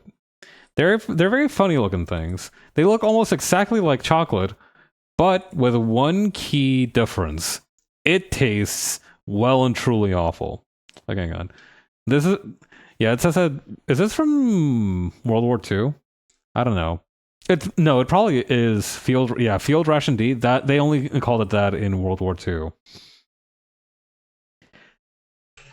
When provided as a morale boost or a care package, military chocolate is often no different from normal store-bought bars in taste and composition. When provided as an emergency field ration, military chocolate was very different from normal bars. Since its intended use was as an emergency food source, it was formulated so that it would not be a tempting treat that troops might consume before they needed it. Even as attempts to improve the flavor were made, the heat-resistant chocolate bars are never received enthusiastic reviews. Emergency ration chocolate bars were made to be high in energy value, easy to carry, and able to withstand high temperatures. Withstanding high temperatures was critical since infantrymen would often be outdoors, sometimes in tropical or desert conditions, with the bars located close to their bodies. And this is my favorite section of the whole thing. These few paragraphs, I'm just going to read them out loud. The first chocolate ration bar commissioned by the United States Army was a field ration D, or ration type D, commonly known as a D ration. Army Quartermaster Colonel Paul Logan approached Hershey's Chocolate in April 1937 and met with William Murray, the company president, and Sam Himkel, the chief chemist. Milton Hershey was interested in the project when he was informed of the proposal, and the meeting began the first experimental production of the D ration bar. Logan had 4 requirements of the D ration bar, dictating it had to 1. Weigh 4 ounces or 113 grams, 2. Be high in food energy value, 3. Be able to withstand high temperatures, and 4. Taste a little better than a boiled potato, to keep soldiers from eating their emergency rations in non-emergency situations. Its ingredients were chocolate, sugar, oatmeal, cacao fat, skim milk powder, and artificial flavoring, fortified with vitamin B1 to prevent beriberi. Chocolate manufacturing equipment was assembled to move the flowing mixture of liquid chocolate and oat flour into preset molds. However, it was found that the temperature-resistant formula became a gooey paste that would not flow at any temperature. Hinkle was forced to develop entirely new production methods to produce the bars. Each 4-ounce portion had to be kneaded, weighed, and pressed into a mold by hand. The end result was an extremely hard block of dark brown chocolate that would crumble with some effort and was heat resistant to 120 degrees Fahrenheit, or 49 degrees Celsius. The resultant bar was wrapped in aluminum foil and placed in a cardboard carton. 3 bars made up a daily ration and was intended to furnish the individual combat soldier with 1,800 calories minimum sustenance recommended each day. Logan was pleased with the first small batch of samples. In 1937, the United States Army ordered 90,000 Logan bars and field-tested them at bases in Philippines, Panama, on the Texas border, and at other bases throughout the United States. Some of the bars even found their ways into the supplies for Admiral Richard E. Byrd's Third Antarctic Expedition. These field tests were successful, and the Army began making irregular orders for the bars. After the attack on Pearl Harbor, the bars were ordered to be packaged to make them poison gas proof. God. After U.S. entry, this next paragraph is so fucking American. After U.S. entry into the Second World War, Congress planned to shut down the candy industry for the duration of the conflict, deeming it non-essential. Milton Hershey, fighting off attempts to ration sugar, corn syrup, and cocoa, claimed to Congress that chocolate was a vital source of nutrition for the nation's troops. During the war years, the bulk of the Hershey Food Corporation's chocolate production was for the military. An estimated 3 billion units of the specially formulated candy bars were distributed to soldiers around the world. So this rich-ass guy Hershey was like, oh my god, they're going to shut down my factory. I have got to stop this. And had to lobby for the bars to continue to be produced. These bars, by the way, were not met enthusiastically. And this next paragraph was my favorite out of the entire article. The D ration was almost universally detested for its bitter taste by U.S. troops, and was often discarded instead of consumed when issued. Troops called the D ration Hitler's secret weapon for its effect on soldiers' intestinal tracts. It could not be eaten at all by soldiers with poor dentition, and even those with good teeth often found it necessary to first shave slices off with a bar before consuming. This thing sucked. It was awful. 3 billion of them were produced. It's just kind of beautiful to me. I don't know why. It shouldn't be, but it is.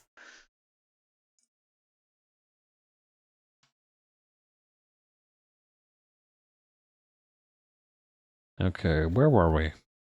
Ah, yes.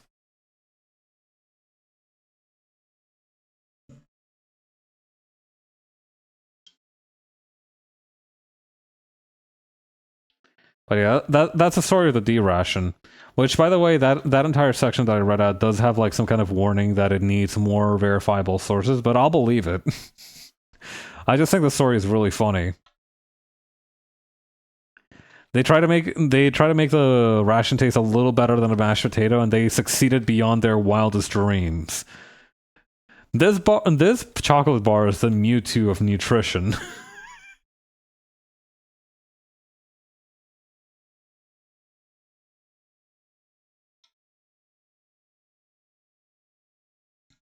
Yeah. The world's first evil American Army chocolate bar. Christ, yeah. I think the U.S. military should start feeding its soldiers food that makes their stomachs upset again.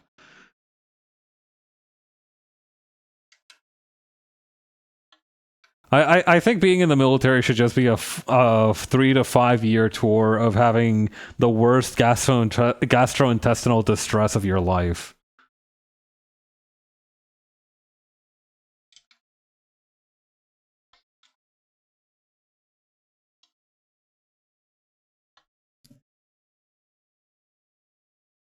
Let's see. Yeah, more gastrointestinal distress for the military.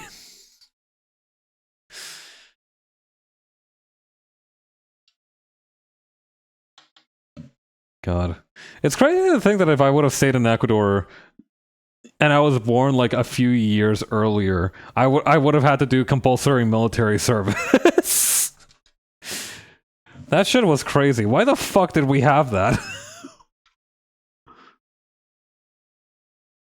Like, thankfully they abolished the compulsory military service, but that's really funny to think about.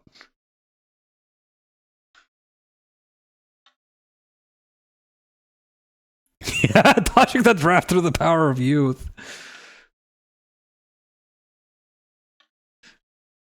I, you know what? I'm gonna steal that valor. I'm gonna go ahead and claim myself as and say that I technically dodged the draft.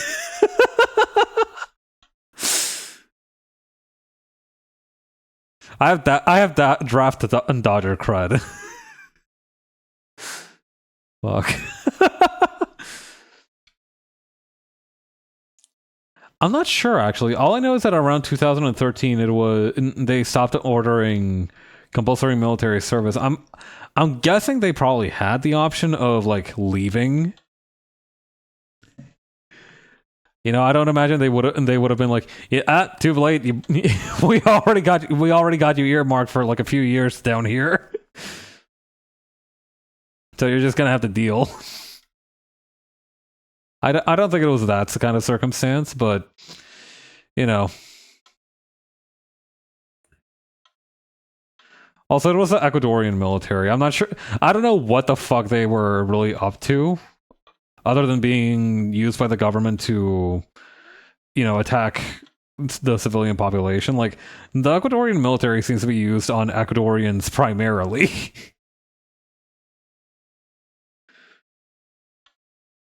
Ecuador's lost almost literally every conflict it's been involved in. And the ones that it hasn't lost were the ones where, like, it wasn't even the main combatants. Like, we were technically in World War II. Like, we were involved to an extent in World War II. But, you know, I don't think they really, I don't think we were really, like, significant in terms of contributions to fighting the Nazis. Yeah, that's true. Nearly everyone was in World War II, whether they wanted to be or not.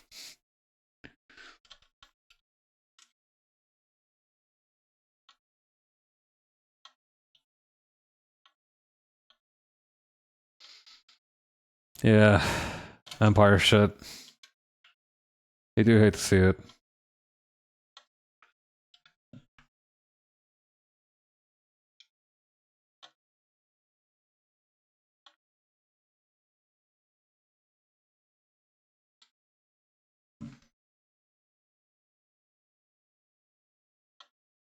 Okay, and then...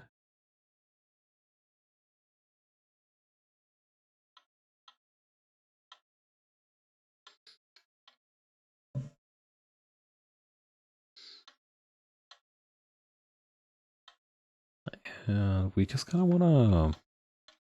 I really shouldn't be freehanding this, come to think of it. Hang on. Oh yeah, by the way, this is the granny that we invented today. I don't know what her name is, but she's an adventuring guild leader. God.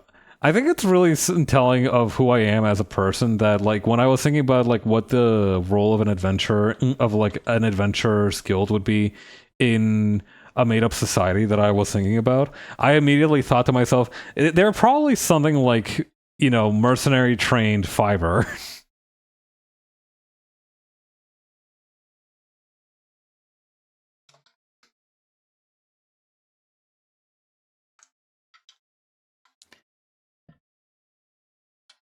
In my mind, what I was thinking for the adventuring company, yeah, mercenary fibers, assassin's fiber. Yeah. In my mind, the adventuring guild was something like a huge mercenary band that was active in like more ancient times, but you know, they eventually got like, they were employed by a kingdom, but eventually they were like, all right, the band lost too many people, but the kingdom still needs us. So I think the kingdom's just gonna absorb the mercenary band, and those guys are just gonna become the template for what adventurers are like. And you know, originally it was just finding something for these bloodthirsty, pay for money, have gun will travel assholes. But eventually, they kind of like mellowed out to become like some manner of handymen, essentially odd jobbers. That, yeah, they still know how to use swords and martial weapons, but it's not like they're soldiers. They're not.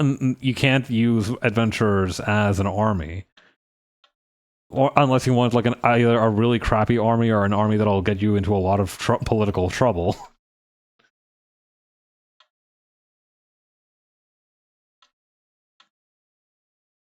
I did some reading up on Wikipedia, and it turns out that stuff like freelance work makes up to that freelancers in general make up 20 to 30% of the workforce. And that's kind of what I was thinking about in terms of the world building, is that the adventurers are that 20% to 30% of the workforce that it doesn't have like an official job, don't have official employers, but are still kind of contributing to society in their own unique way.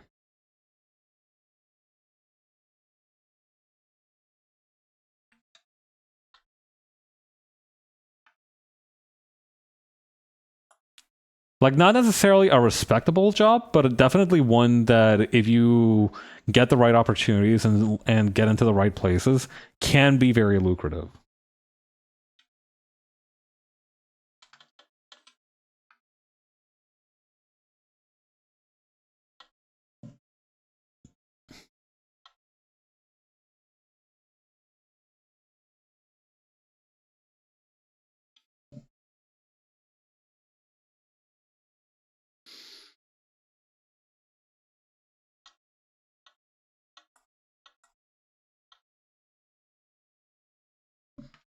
Okay, and then this is gonna kind of dip down. The funniest part is that I think Mercenary Fiverr or Assassin Fiverr is literally just the background setting of Cruelty Squad, which is very funny to me. As something to bring into, like, I feel like Cruelty Squad is is like one of the most farthest removed settings that you could have from like a conventional fantasy setting.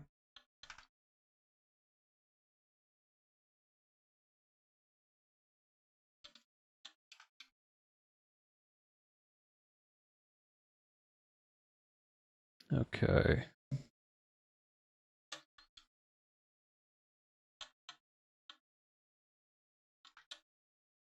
Maybe we can have...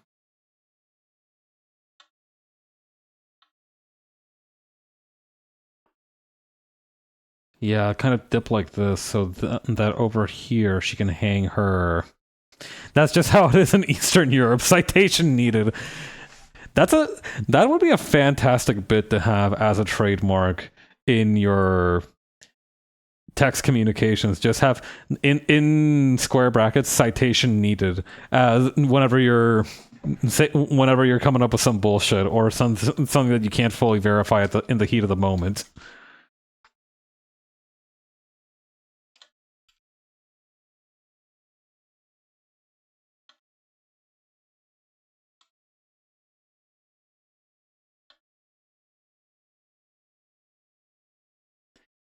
I've actually been thinking of these situations that I find myself in sometimes where I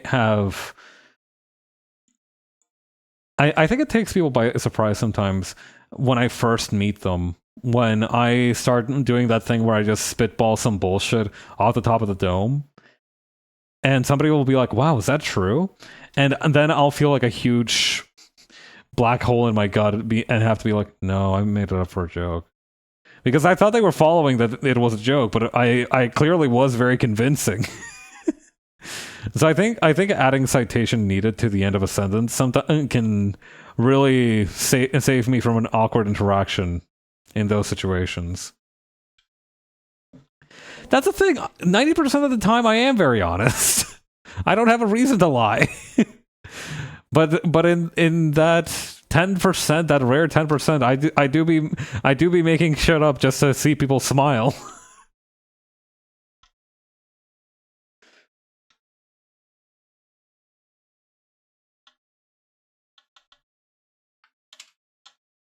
Okay.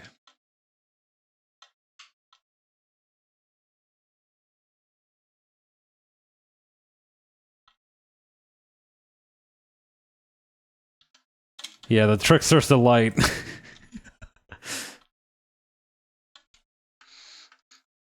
The trickster's delight versus the honest man's anguish.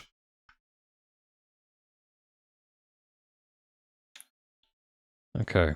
What I'm thinking here is definitely make a lot of this smaller and also thinner.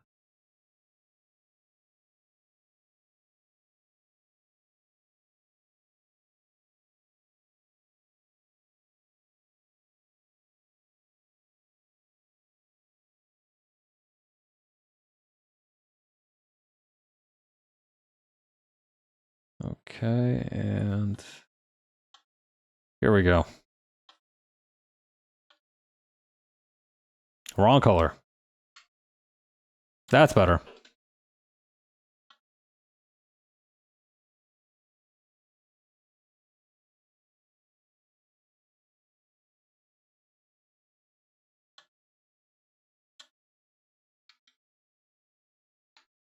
I guess her hands would probably be more like this, actually, come to think of it.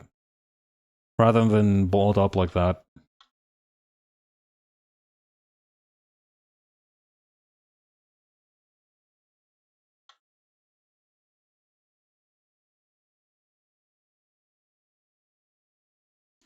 God, I remember that one Tumblr post where somebody was saying some stupid shit and then ending their sentence with, if I'm being honest. And then somebody else piped in and said, I wish you would lie. That does live rent free in my head whenever I think of the phrase, if I'm being honest.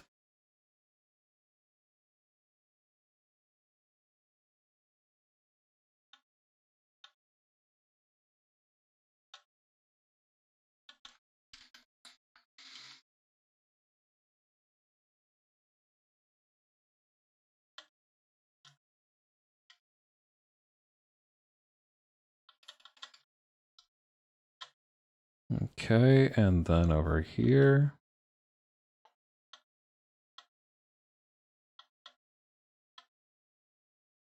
God, I was thinking about like the phrase "honest John." You know that phrase like "honest John's dealership," where it's like very clearly not an honest person selling you whatever it is that's being sold at a dealership. It's like this idea of like the very greasy used car salesman's lair, so to speak.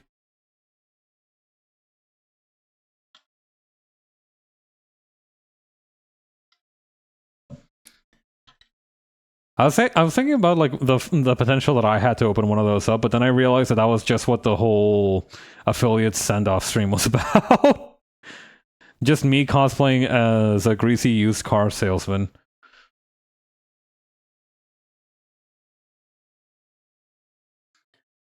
I do think that if I ever do that again, I'm gonna have to go ahead and try and freshen it up with the Price Master angle.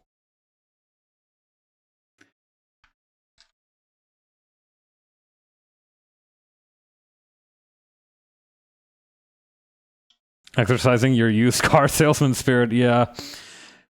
I needed to prove to myself that my potential and my capabilities as a guy who felt like who got away with shit were unnecessary for my continued survival.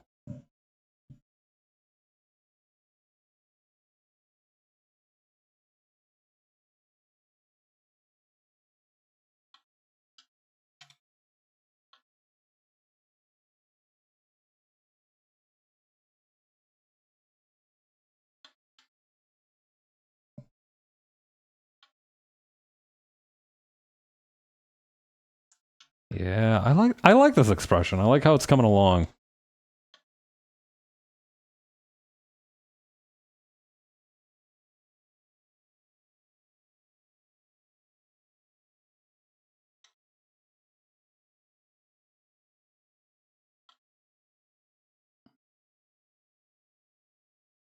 Okay, then over here.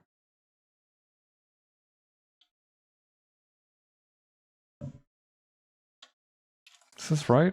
Yeah, I think that's right.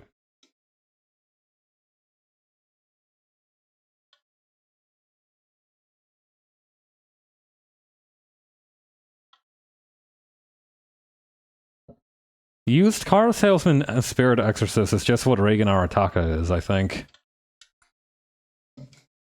I think that was a conceit of his whole character. I kind of miss that guy. You know what? I kind of miss Mob Psycho 100. I should actually watch it at some point, or finish reading the manga or something.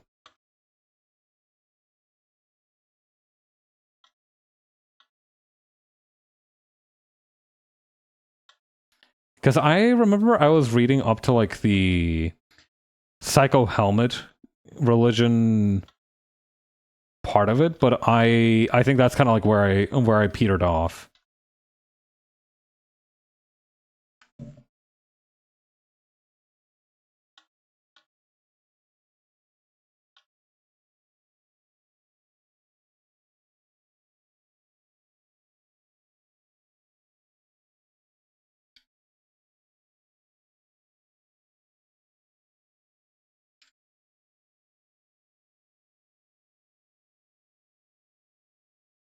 Okay. Got the first season, but that was it. Yeah, I was in a similar boat. I was in an especially funny situation regarding that because I wasn't able to find one that had English subs. So, but I did find one that had Spanish subs, and that's how I learned about that the Spanish version of Brat is mocoso. Really funny situation to be in.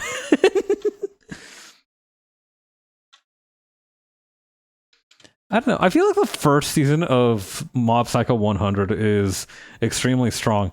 Wretched Pavement. What? Okay. What? How would you pronounce that last part? Wretched Pavement. Tractor Dopey. Wretched is correct. You are banned. Goodbye.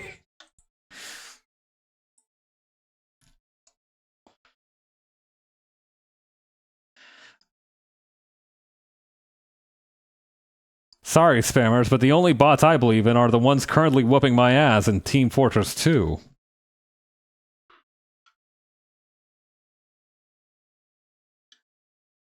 Yeah, we almost had a username. Like Wretched Pavement is like a B plus tier username to me. I feel like it needs like an extra little cap in its feather or something to be like true A rank username potential. But I think as a standalone, Wretched Pavement is quite strong.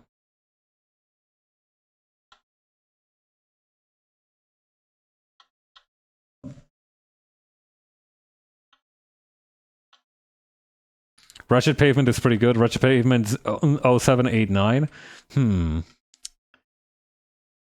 Not a number, like Wretched Pavement Purveyor or something. I don't know. Needs to be like some kind of job title.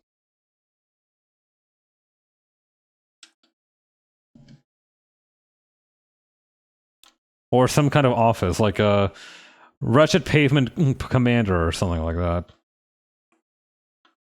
Or Wretched Pavement Sommelier. Wretched Pavement Card Salesman.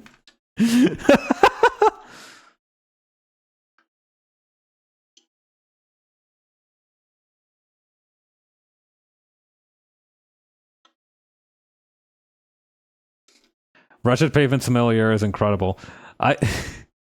Oh, wait, actually, Common, have you read I don't remember the name of it. Hang on, I have it somewhere here.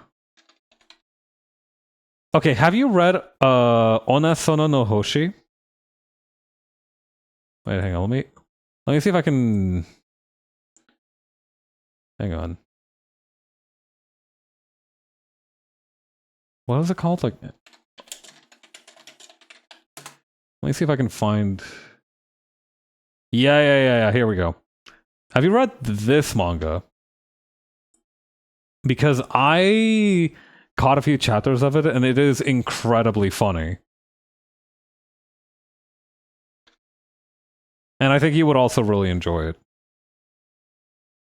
It's a story about this high school teacher at an all-girls academy, and it is very non sequitur. It's very ridiculous. I think its sense of humor is really good. I enjoyed it a lot personally, but I think it's also good because it has some very heartfelt moments mixed in along with the nonsense.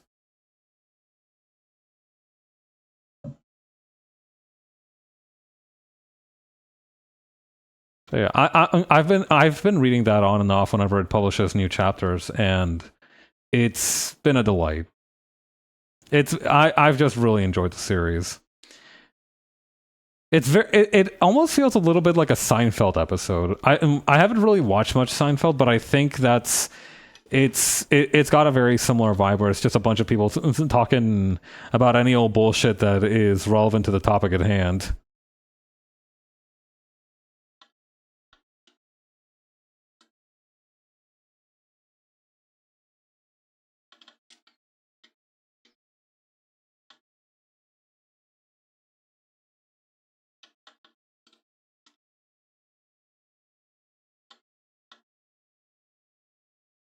Need something low stakes? Thanks for the recommendation. Of course, I'm happy. If you enjoy it, please let me know. I'm happy. It'll make me really happy if you enjoy it. If you don't enjoy it, also leave feedback and review, and we will do better to accommodate your taste next time. There's no funny way to say that, but yeah, I hope you enjoy it. Yeah, low stakes is a really good word for it. I think that's a really accurate descriptor.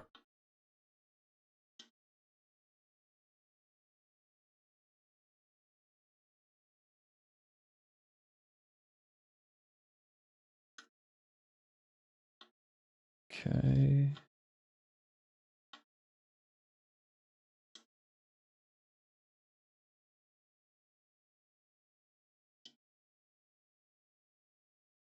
How are we for time? Ooh, okay.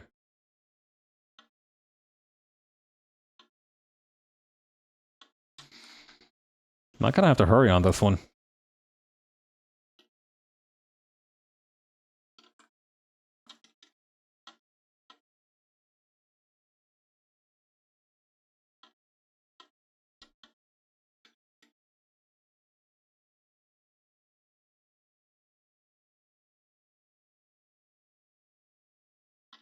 Okay.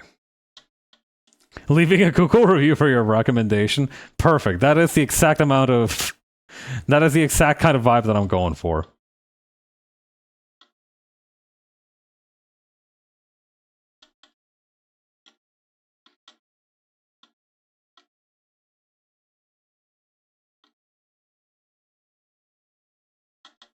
Okay.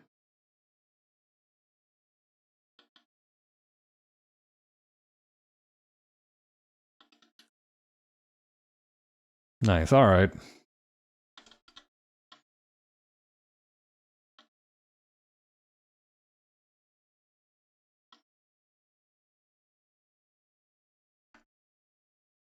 Is that high enough for the... Yeah, by that point you should be able to see the waist sash.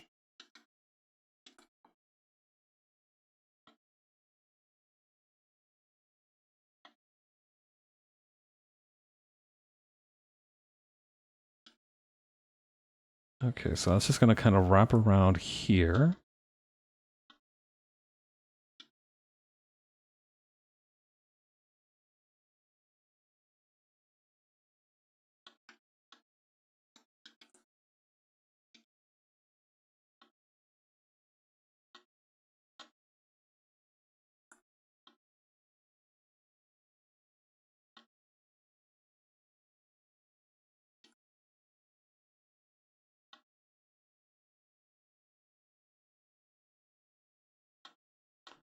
And yeah, we're going to have the nose and the eyes over here.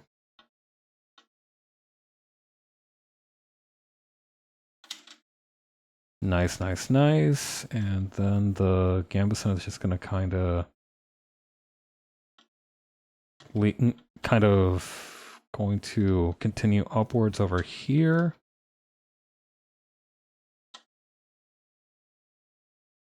But we would also need the line here for where the thing closes up. Yeah, like this.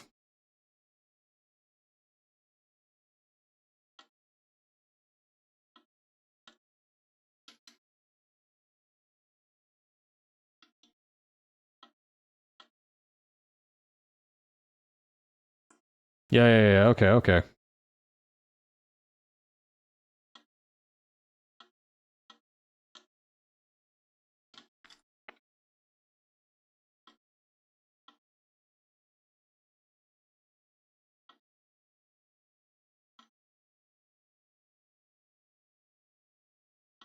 And then that's going to wrap around here.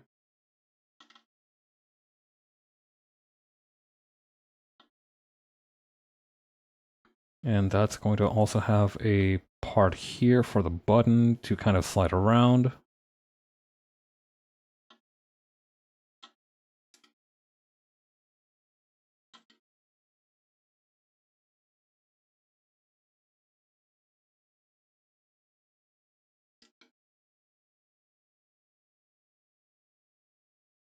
Perfect.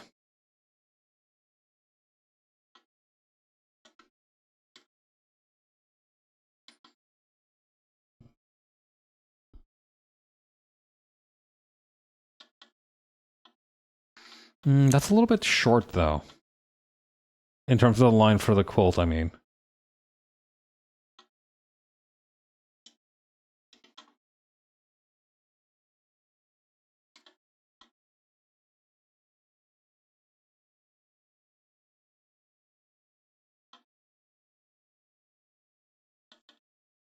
Yeah, that seems a little better. Or actually, this one could use a little bit more length down here.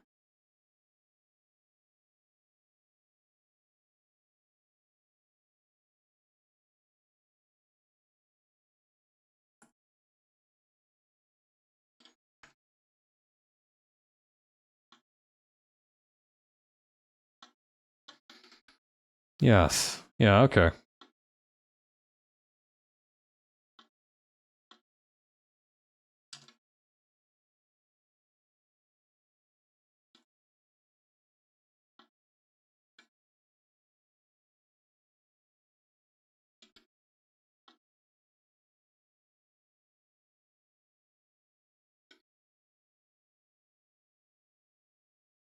Okay.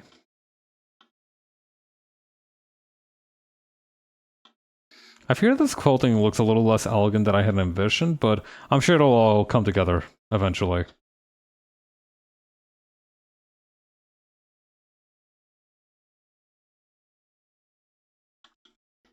For patterns like this, you really just gotta keep the faith and just work on it until it has been resolved, I think. You have to just, it really is, wait, this is the wrong part. This is the, this is the, wait, yeah, this is the sash. I don't need to put the pattern on that. My bad. Yeah, exactly. Trust the process.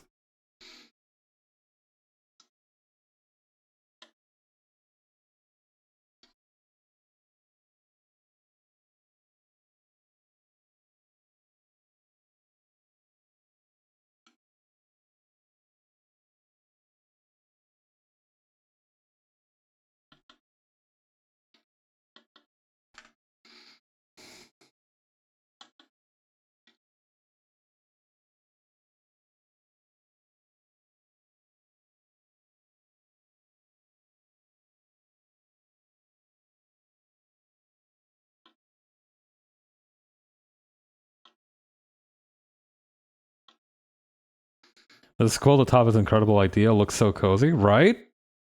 That's the thing. Gambesons look like they would be low-key cozy is the thing. I feel like those padded quilted jackets that they used to use for armor, they feel like they would be kind of cozy, if a little heavy.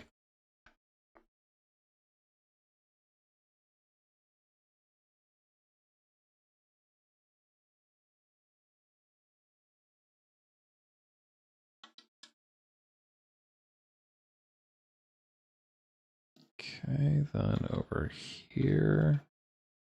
Actually gonna need to be a little bit higher.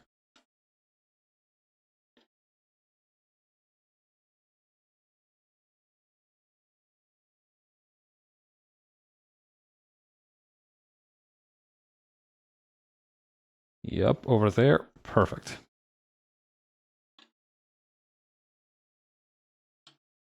So, you know, gambesons feel like they would be ideal as like a modern winter coat. I do know that quilted jackets are kind of in vogue right now. They're having a moment, so maybe it's time that we brought back casual armor and just have a gambeson renaissance.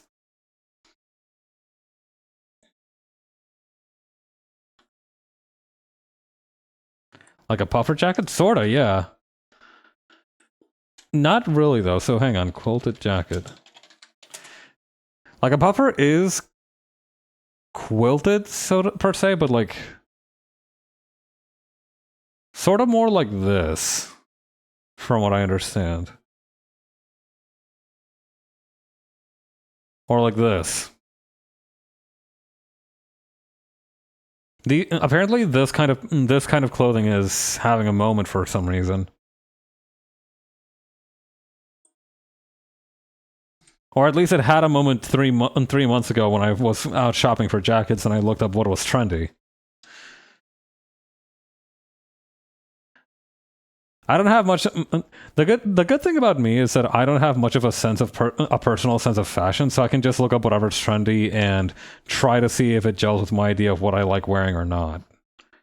Yeah, I think that's a better way to put it. I don't have a sense of fashion, but I do have a sense of what I like to wear, and I'm very good at compromising.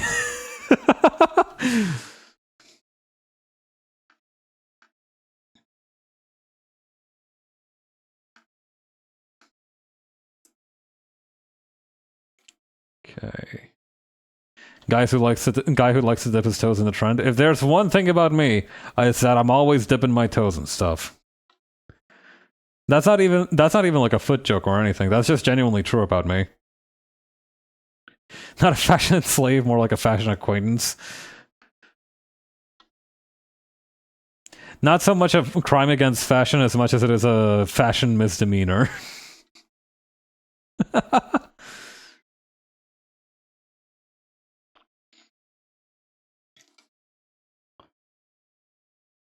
Less so hot couture and more so like room temperature couture. Getting fashion parking tickets, yeah.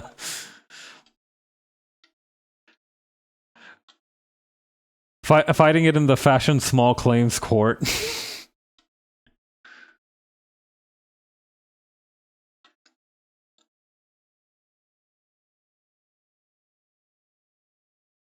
Now I'm getting sent to do fashion community service. Which is really just picking up old garbage Temu crap out of landfills to recycle more responsibly.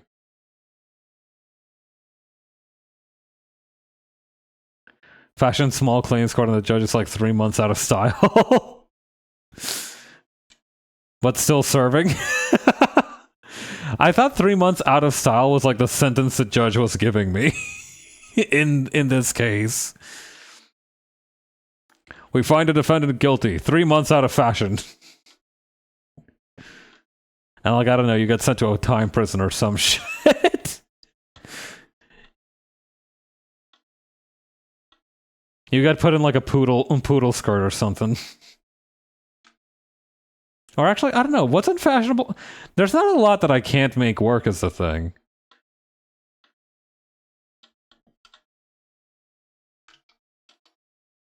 Forced to be 3 months out of style. You cannot wear anything from this year, only last year.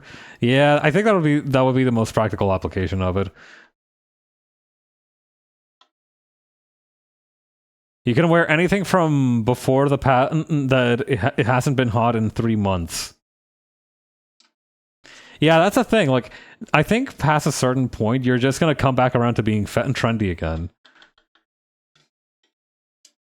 Or either just because you're just rocking something that, you know, has been so out of the public perception that it's become fashionable again, or because you... Hang on.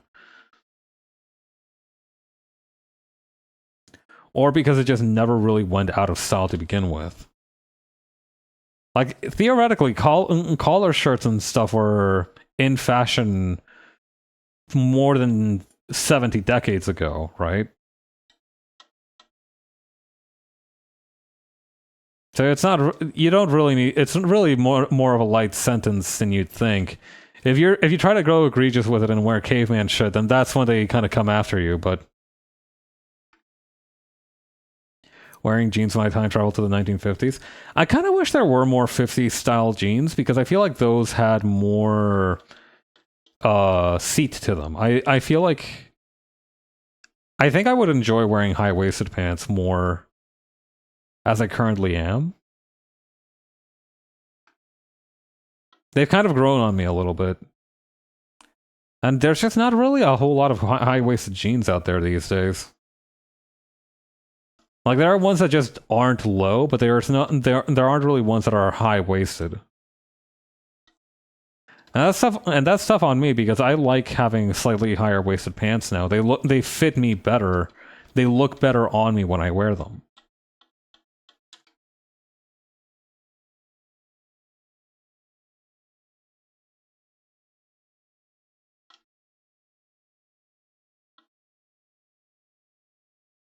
Okay.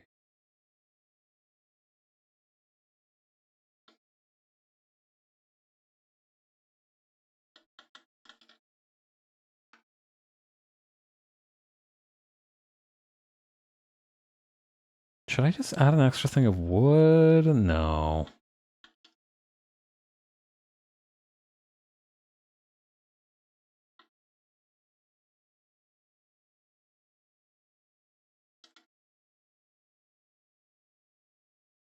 Yeah, no. Okay. I think this is how we're gonna do it.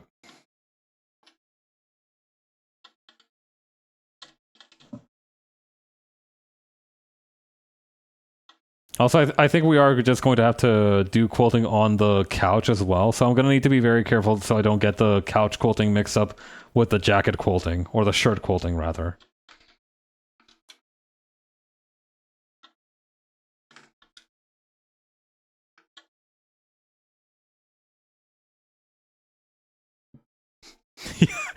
God, that would be next level, right? Getting a matching couch with your jacket. We were talking earlier about that guy Baron Brule that had matching snuff boxes, walking sticks, and shirts. But I don't think he was on the level of getting matching couches for that shit too. The diamond quilt on those jackets is kind of nice. I do wonder if I just kind of grab the quilting in here, right? And just like lightly rotate it by 45 degrees. Is that... Will that work? I think that works. Hang on.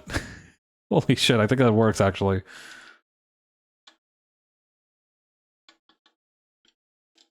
Three most important accessories: shirt, snuff box, and walking stick. For real. I know that is fucking right. They were the wallet, keys, and cell phones of the 1800s. You do the triple tap just to make sure that you've got them all there.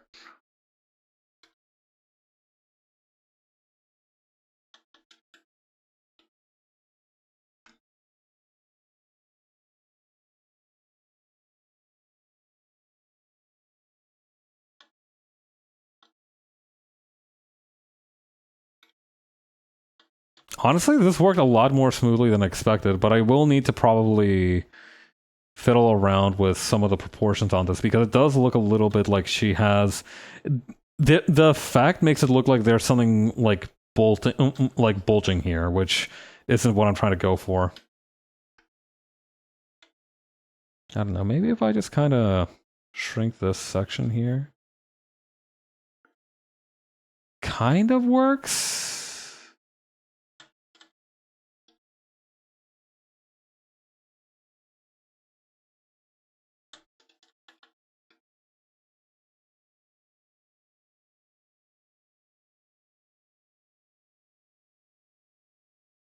But yeah, actually, I don't think the triple tap is like a widely known thing.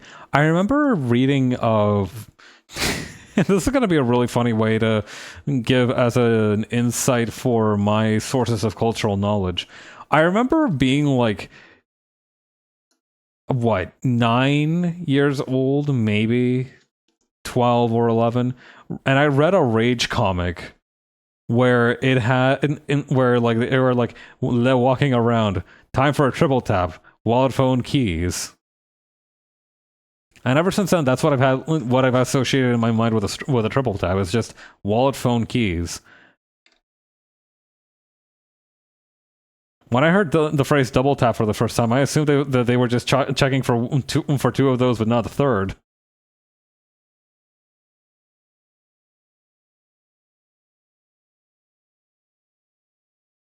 Like, that's really weird. Why would you leave behind your wallet?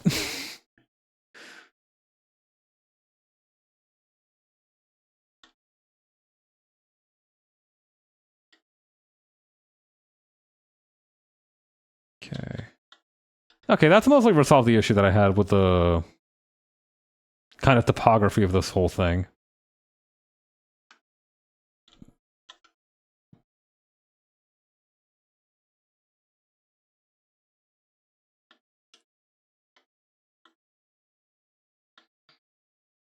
Okay.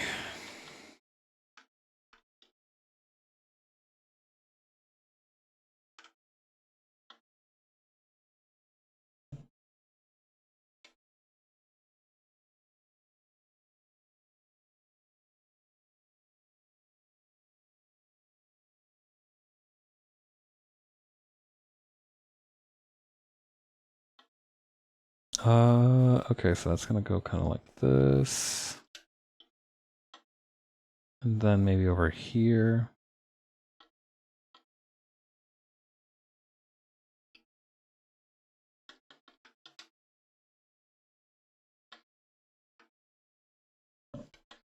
Also, weren't there diamonds on this? Yes, there were.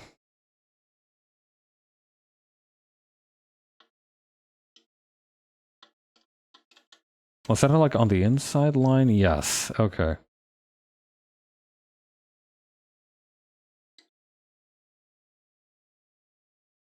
I don't know. I kind of miss Rage comics because I feel like they were an easy way for people who weren't really good at art to kind of still tell a story with visual elements.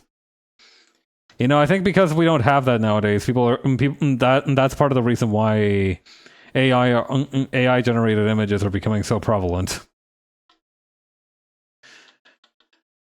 At one point, we mocked Rage comics for what they were, but I think they were holding back a much greater evil.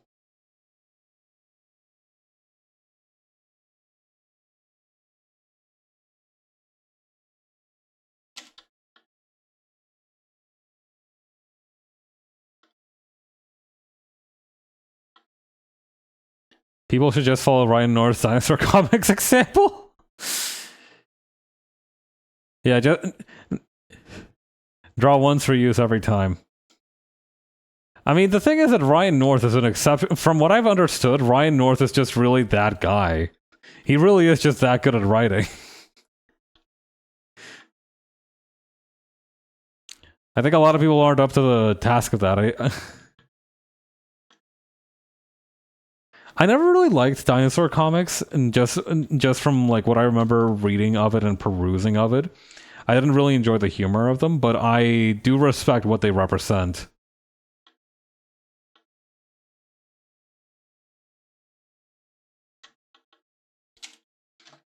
I do respect them. I do respect what they're doing, what it's doing as an art piece.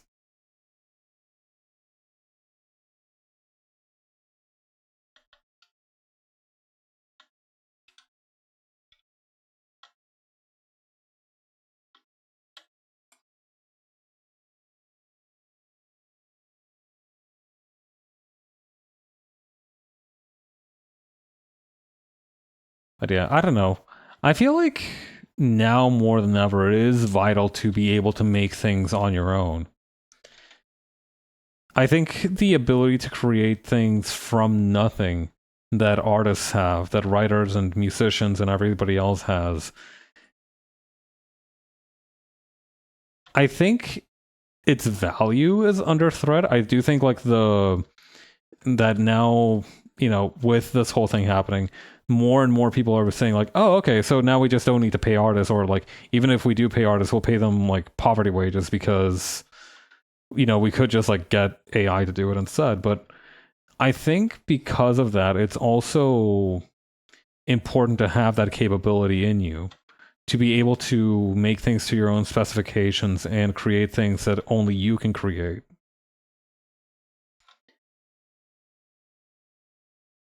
Even if it lacks value, I think it's of vital importance to be able to do, at least in some regards. Not least of all because, I couldn't imagine what my life would be like if I couldn't express myself creatively. If I hadn't spent all that time learning to draw growing up, or if I hadn't like dabbled in, video editing or image manipulation or whatever.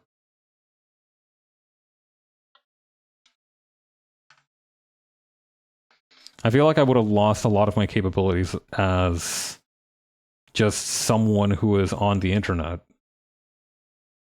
People really need to remember that last part. Everyone should try creating because everyone has the capacity to imagine. Yeah, yeah, yeah.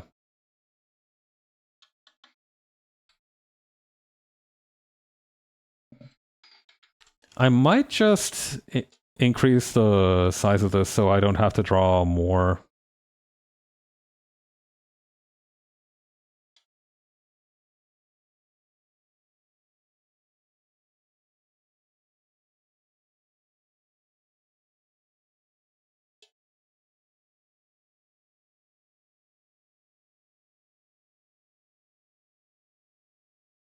Okay, here's the plan. I'm gonna move the pen and the inkwell and everything over to the right.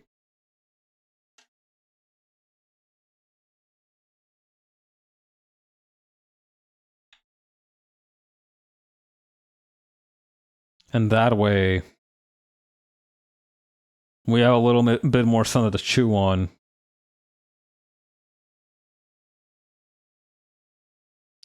We can also do this to make it like rule of thirds-ish.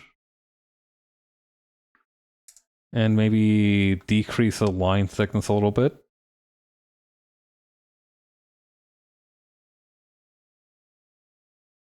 Okay, that's maybe a little too thin for the line thickness. I don't know, that's kind of interesting too, though. I don't know, there's something there. I should look into that. But yeah, too thin for my taste, though. Let's bring that back up to like a 9.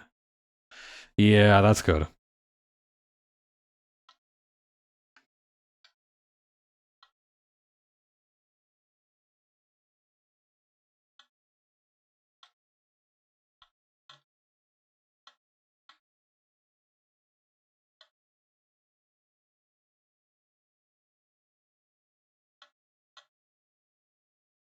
Okay.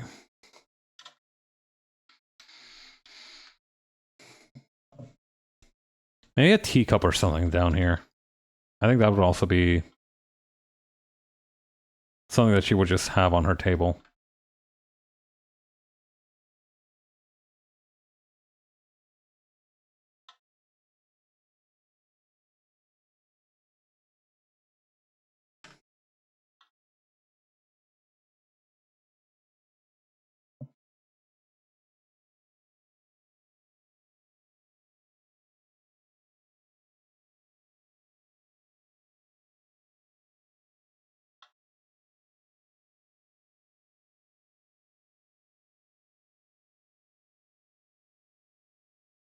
Okay, and then just finish off that handle there.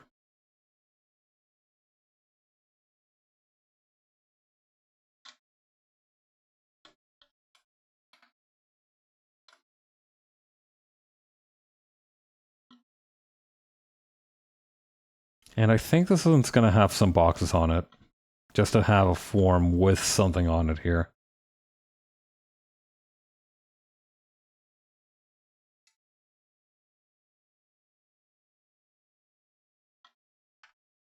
Hang on. Let me flip this around so I can actually attack it with some precision.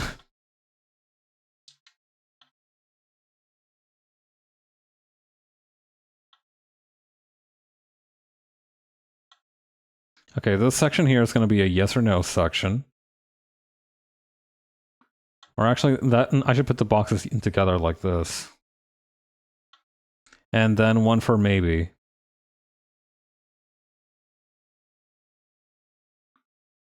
One more down here.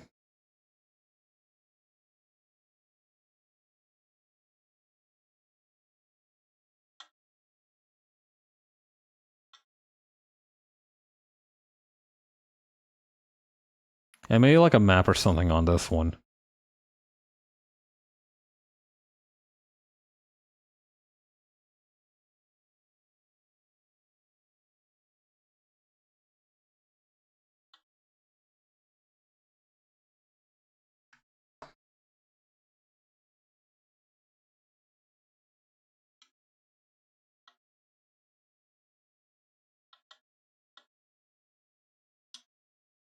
Okay.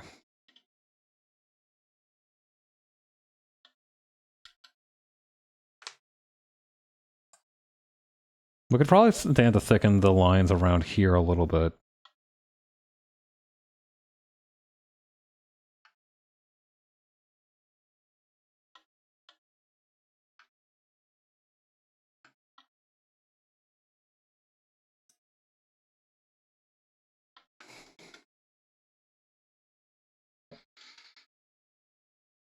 Okay, let's just fill this in with some values quickly.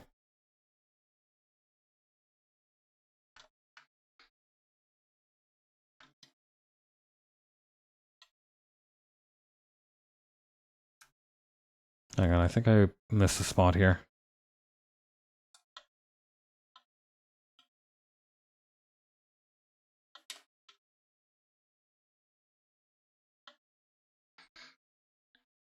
Good Santa have an extra strap here.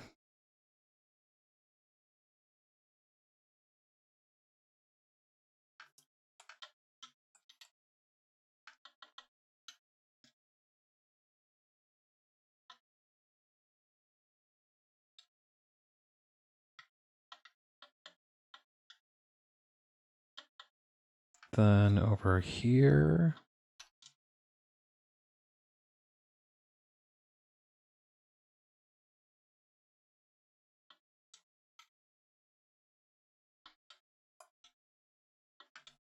Yes, yes, yes. Okay.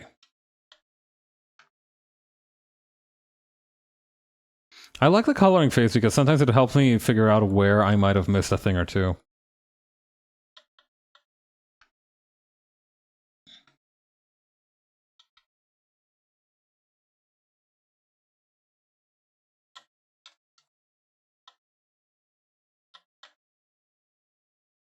Okay.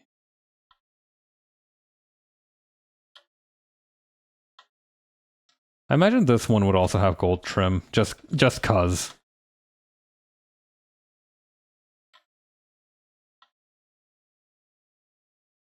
Fuck it. You know what? She's already got fuck you money. She can have a little bit of extra gold trim on the on the button clasp.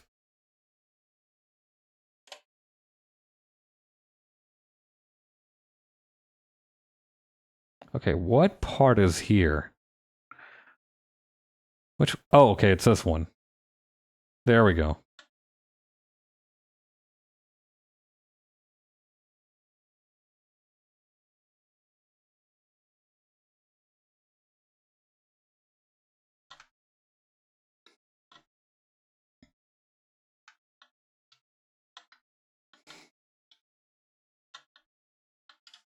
Okay, what else has gold trim that we should be aware of? I think that's it, actually. Or, wait, no, her neck bangles. And her earrings.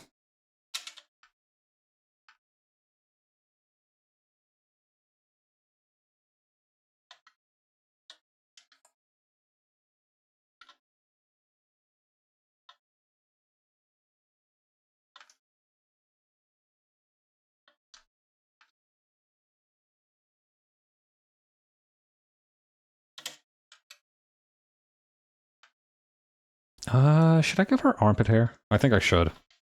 I think I might be more ethically obligated to. Just a little bit.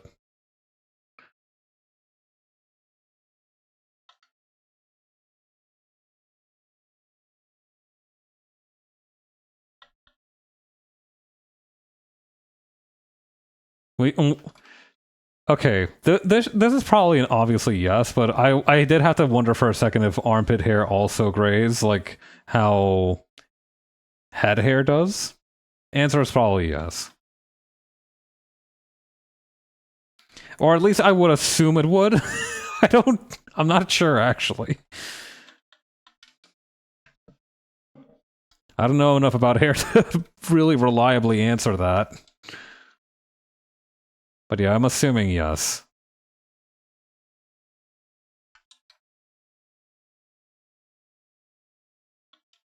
If pubes go white, I would believe that armpit. Pubes go white? Alright.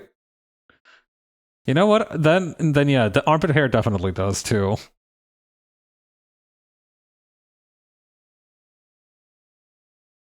I mean, it stands to reason. I feel like we can, deductive logic isn't always the most reliable thought process, but I think we can kind of really pretty easily brain this one out just by deduction.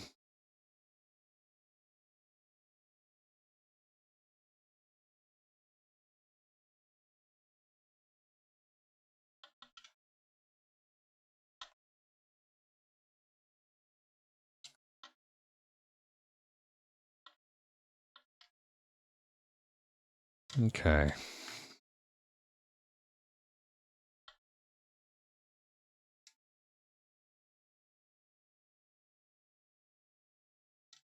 What color should her chase be? Like maybe... I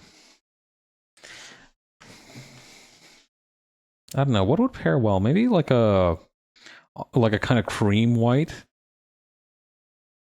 Or this kind of ashy white would also be good.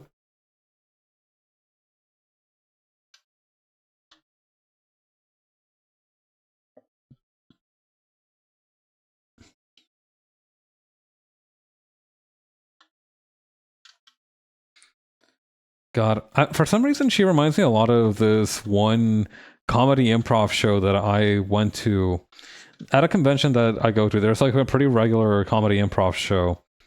And I remember like going a couple of years back and thinking, man, these guys are washed. But then I came back last year and I thought, wait, no, hang on, they've still got it. I don't know, something about maybe the ones that I went to that one year were just kind of stinkers, but I don't know. For a second, I really thought they'd lost me. You know that pen stand is solid gold.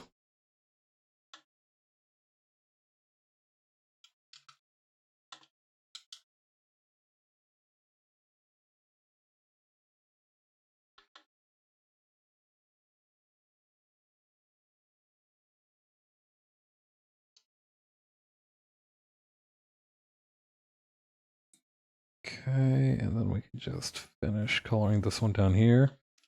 Yeah, she's a fancy lady. She paid her she had her time roughing it out. She wants to live a high life now. Sometimes a little excessively, but you know what? She's entitled to it.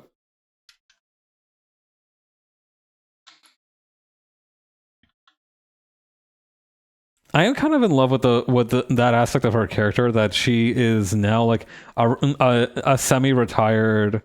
Well, no, she should have retired a while ago, but she's still active. But she acts like she's retired, and she has a niece who was like the puppet ruler she installed in the region. But also that the niece does genuinely just love her. Like she dotes on her as much as she doted on the niece dotes on her as much as she doted on that niece. Like the niece will come by every few seasons and be like, "Dia, don't you want more gold inlays?" And she will be like, "Oh, all right, child." I don't know. I think it's just a really cute idea to have like this kind of tyrannical family, but also they're really cute about it.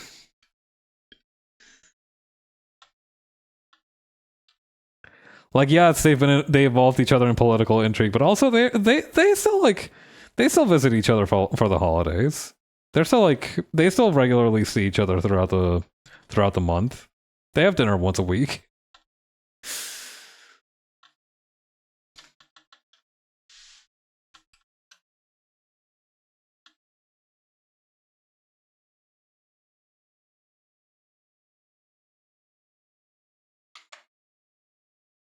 I'm not sure what color to make the background here.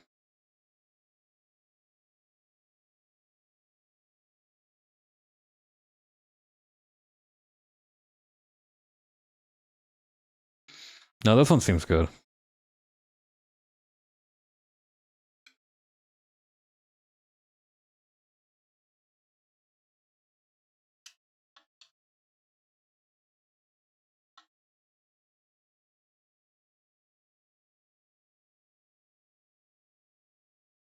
Okay, and then like that.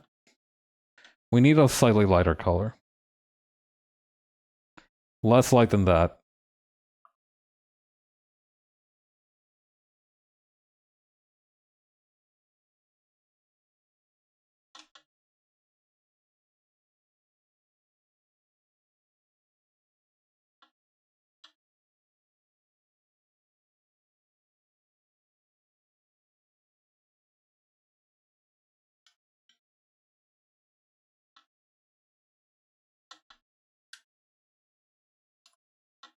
Okay, so maybe we just do this whole cushion here. I think that's a good place to... That's a good way to do it.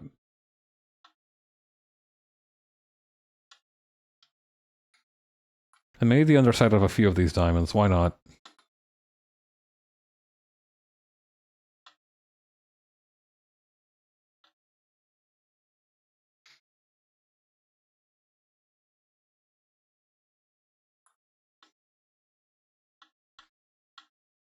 Awesome, okay.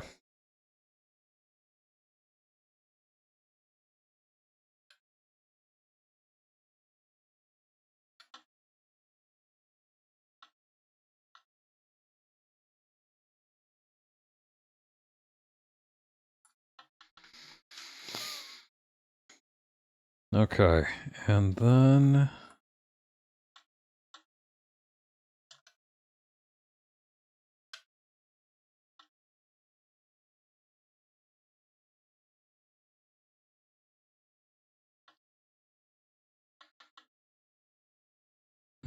I think what might fit better here is maybe a gradient.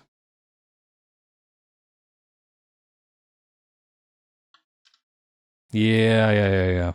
Maybe for the background here too, actually.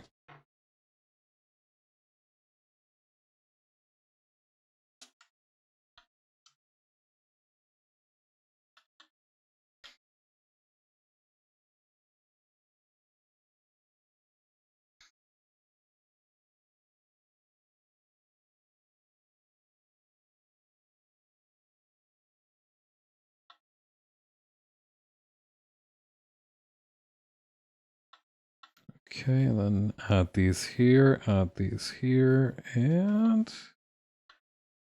Okay, I'm not sure if I want to shade her per se. Maybe just a little bit. Maybe just a tiny bit.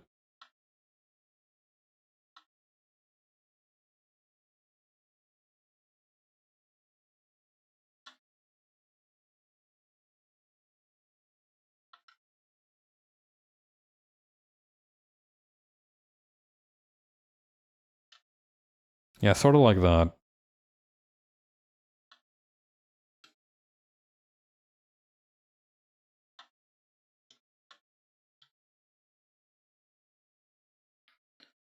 Okay.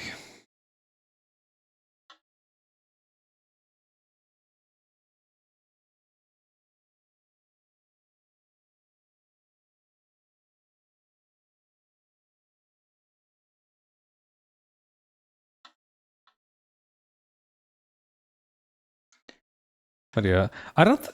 It's funny that she is kind of evil, but I think, like, she's past that evil phase of her life. Like, she's done all the evil. She is now morally neutral at best. At worst, rather. Literally that one Fallout perk that's like, I'm not like that anymore.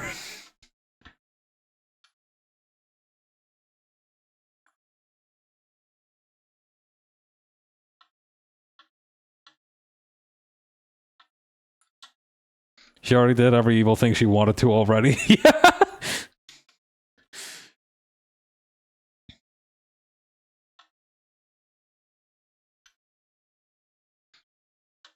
It's like that one meme that's like, aren't you tired of being nice? Don't you want to go ape shit? But it's like, aren't you tired of being evil? Don't you want to like relax and lounge around like some kind of decadent old noble? And she's like, you know what? Yeah, I think I would like that. I'd like that very much.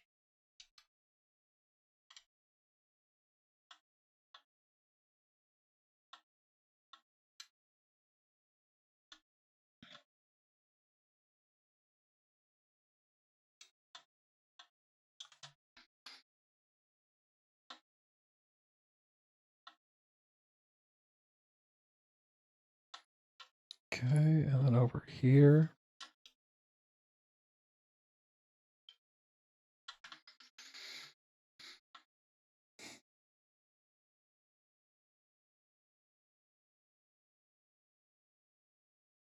I don't know. Maybe it's because I've been reading. I read too much wuxia, but I like the. I'm very enamored with the idea of like old monsters, like people who are already like fairly long in the tooth, but are still one more than capable of kicking ass, and two, just around. Not really like taking active part in anything, but also like having some machinations, but also not really like they just want to relax a little bit. They've had that period of time where they were like super active and a major influence on multiple world events. Now they just kind of want to chill. Maybe find somebody to pass stuff on to, or fulfill a few regrets that they didn't manage to complete while they were younger. I don't know. I think in a lot of cases we see media that discusses the future, fighting for the future, trying to create a future for yourself, but it doesn't really go into the details of that. It's more about gaining the opportunity to create that future, but it's not. But I think like having older people there helps to create the idea of what exactly that future will look like.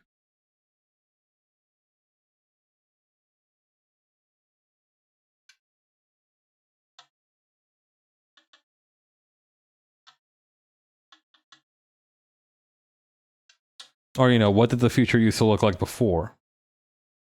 Because unless they do a time skip, which not everybody is eager to do, most people will be like, yeah, no, and then they lived happily ever after, or peace returned to the world. But I feel like it has more substance if it shows a little bit of what that future looks like. Maybe that's why the Fallout ending cards are so iconic. Because even after you influence major world events, you learn about what becomes of those factions that you helped or attacked later on.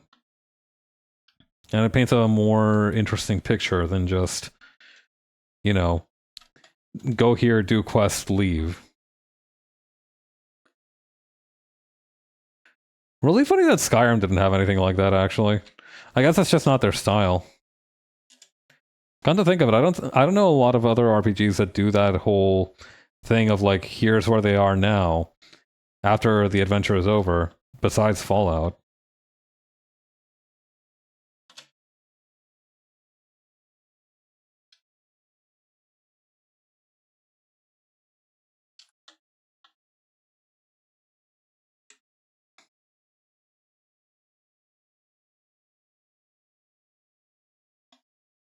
Okay, here's what let's do. Select color gamut and select this yellow part here.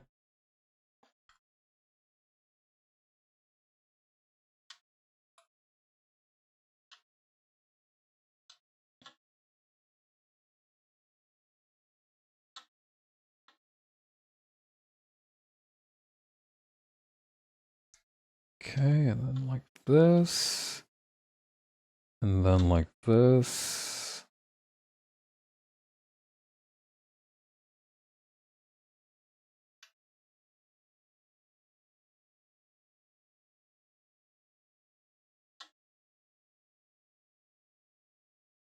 And then over here, we're going to have this.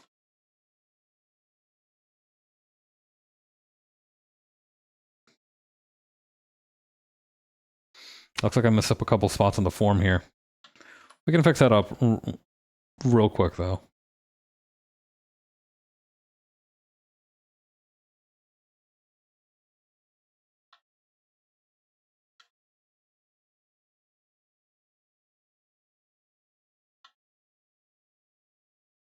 Okay, I think if I'm ever gonna reuse or use this design for anything else, I need to figure out what the hell that thing is on her belt. Right now, it's just some kind of like goblin or something, but it'll probably help to figure out and get a firm grasp of what it actually is.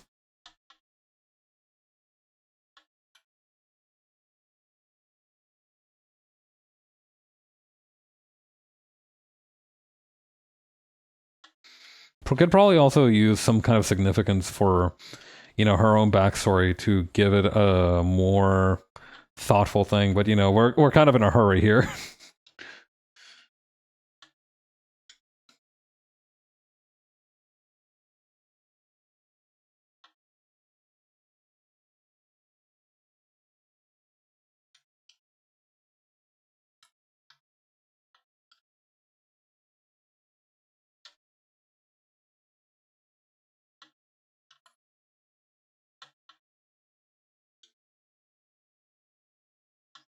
Okay.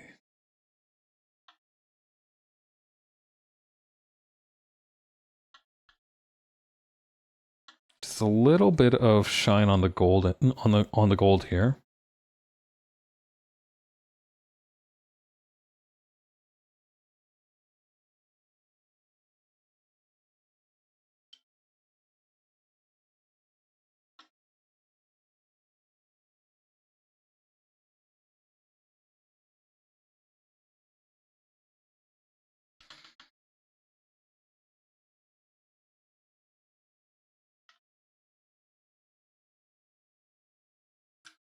Okay, and then over here.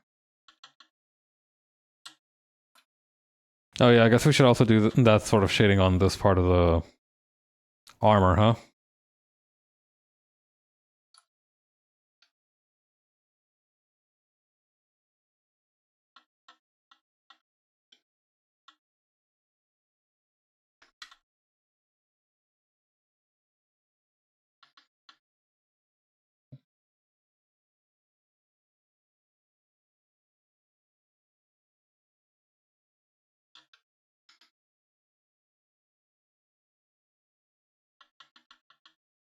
Hmm.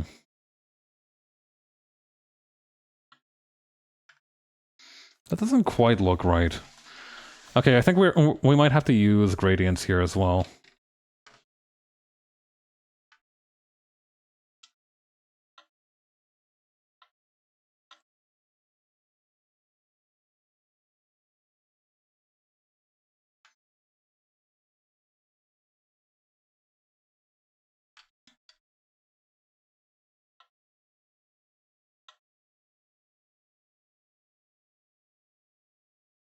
Okay, and then over here, increase the tolerance on this just a little bit. A little bit more than that.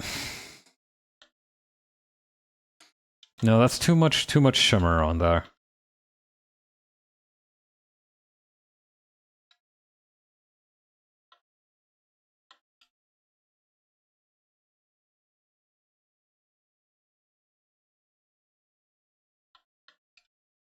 Okay, that's looking a little better.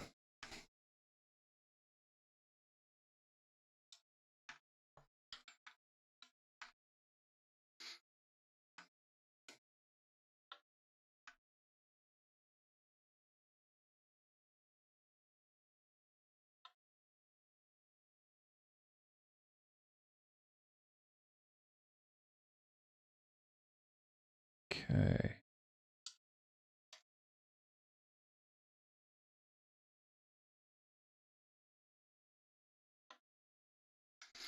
And yeah, I think just making this geometric pattern on the shading is just going to go a long way to help towards helping establish what the actual shape of the thingies here are. Establish that quilted pattern a little bit more.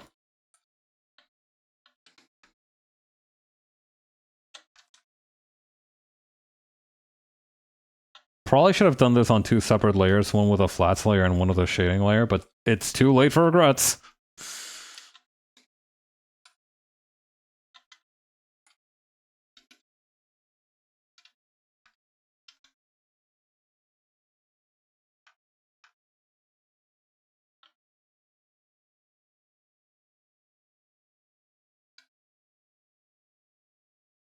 I think we can leverage a little bit more of the gradients on this section. Okay, so what if we made this like this and then use the spray tool right here in the middle? Sort of like that.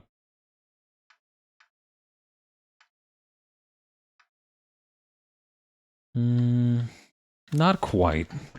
Maybe the spray tool's too... Okay, we need to make the spray tool less hard and less dense, and also maybe a little less bright.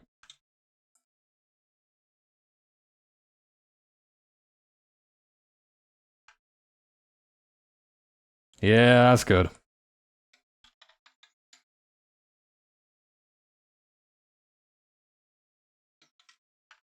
Okay.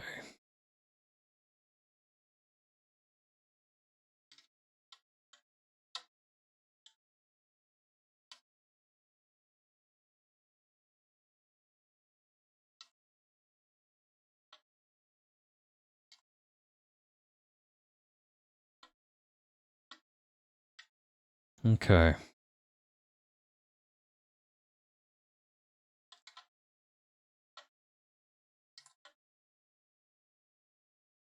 Yeah, I think that'll work.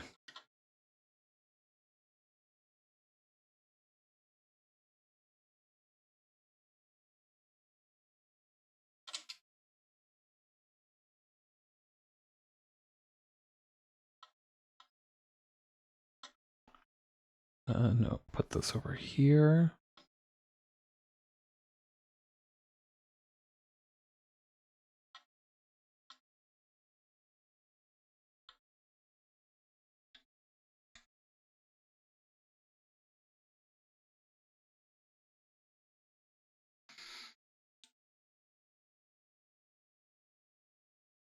Yeah, okay. That'll work.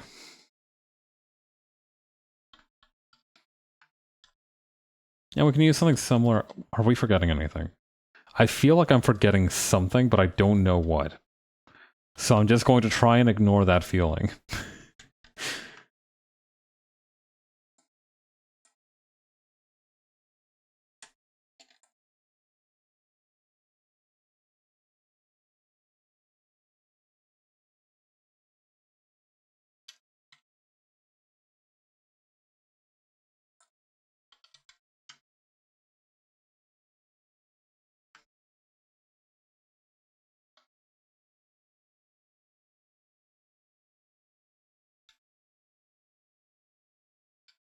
No, the shirt's good. The hair could use just a little bit more of a touch-up, but that's about it.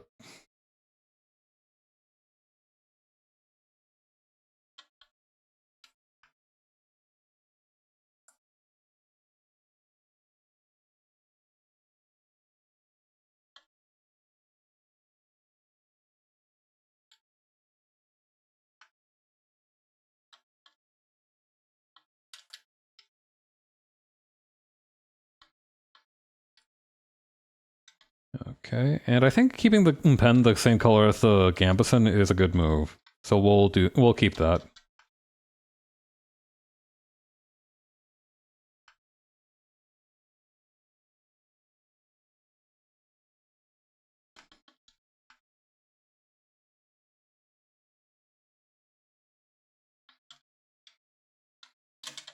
And maybe some gradient on the wood desk as well.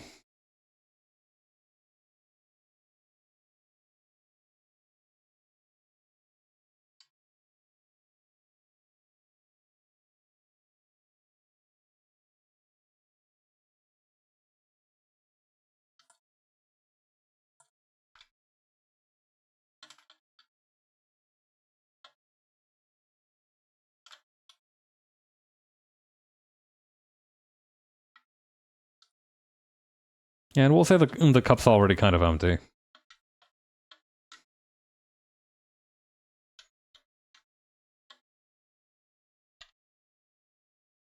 And for the cups decoration, we can also just use another crisscross pattern, because I think that's already become quite the...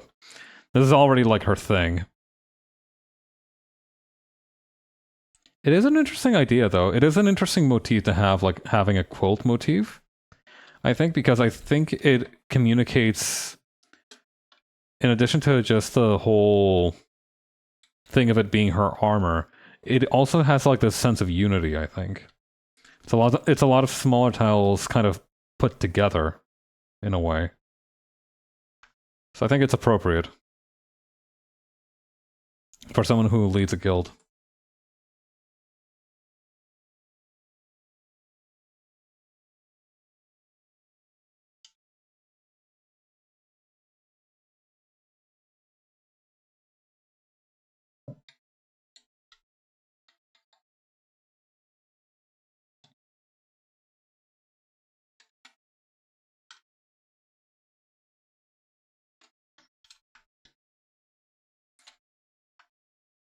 Okay, we'll get this section here and apply a gradient to it.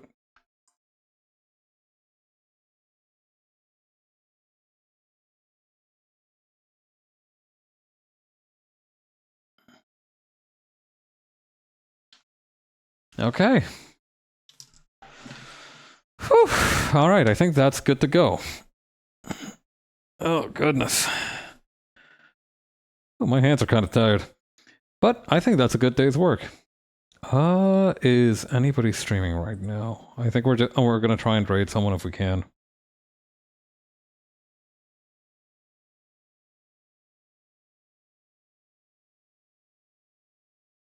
No, I think we're gonna leave it for today. All right, everyone. Thank you for stopping by. I really appreciate it. I'm glad we got to hang out a little bit, and I'm glad I got to draw this. All right, I'll be back next week with another stream, and I hope you all take care of yourselves. Enjoy your weekend, and have a great rest of your evening. Bye-bye.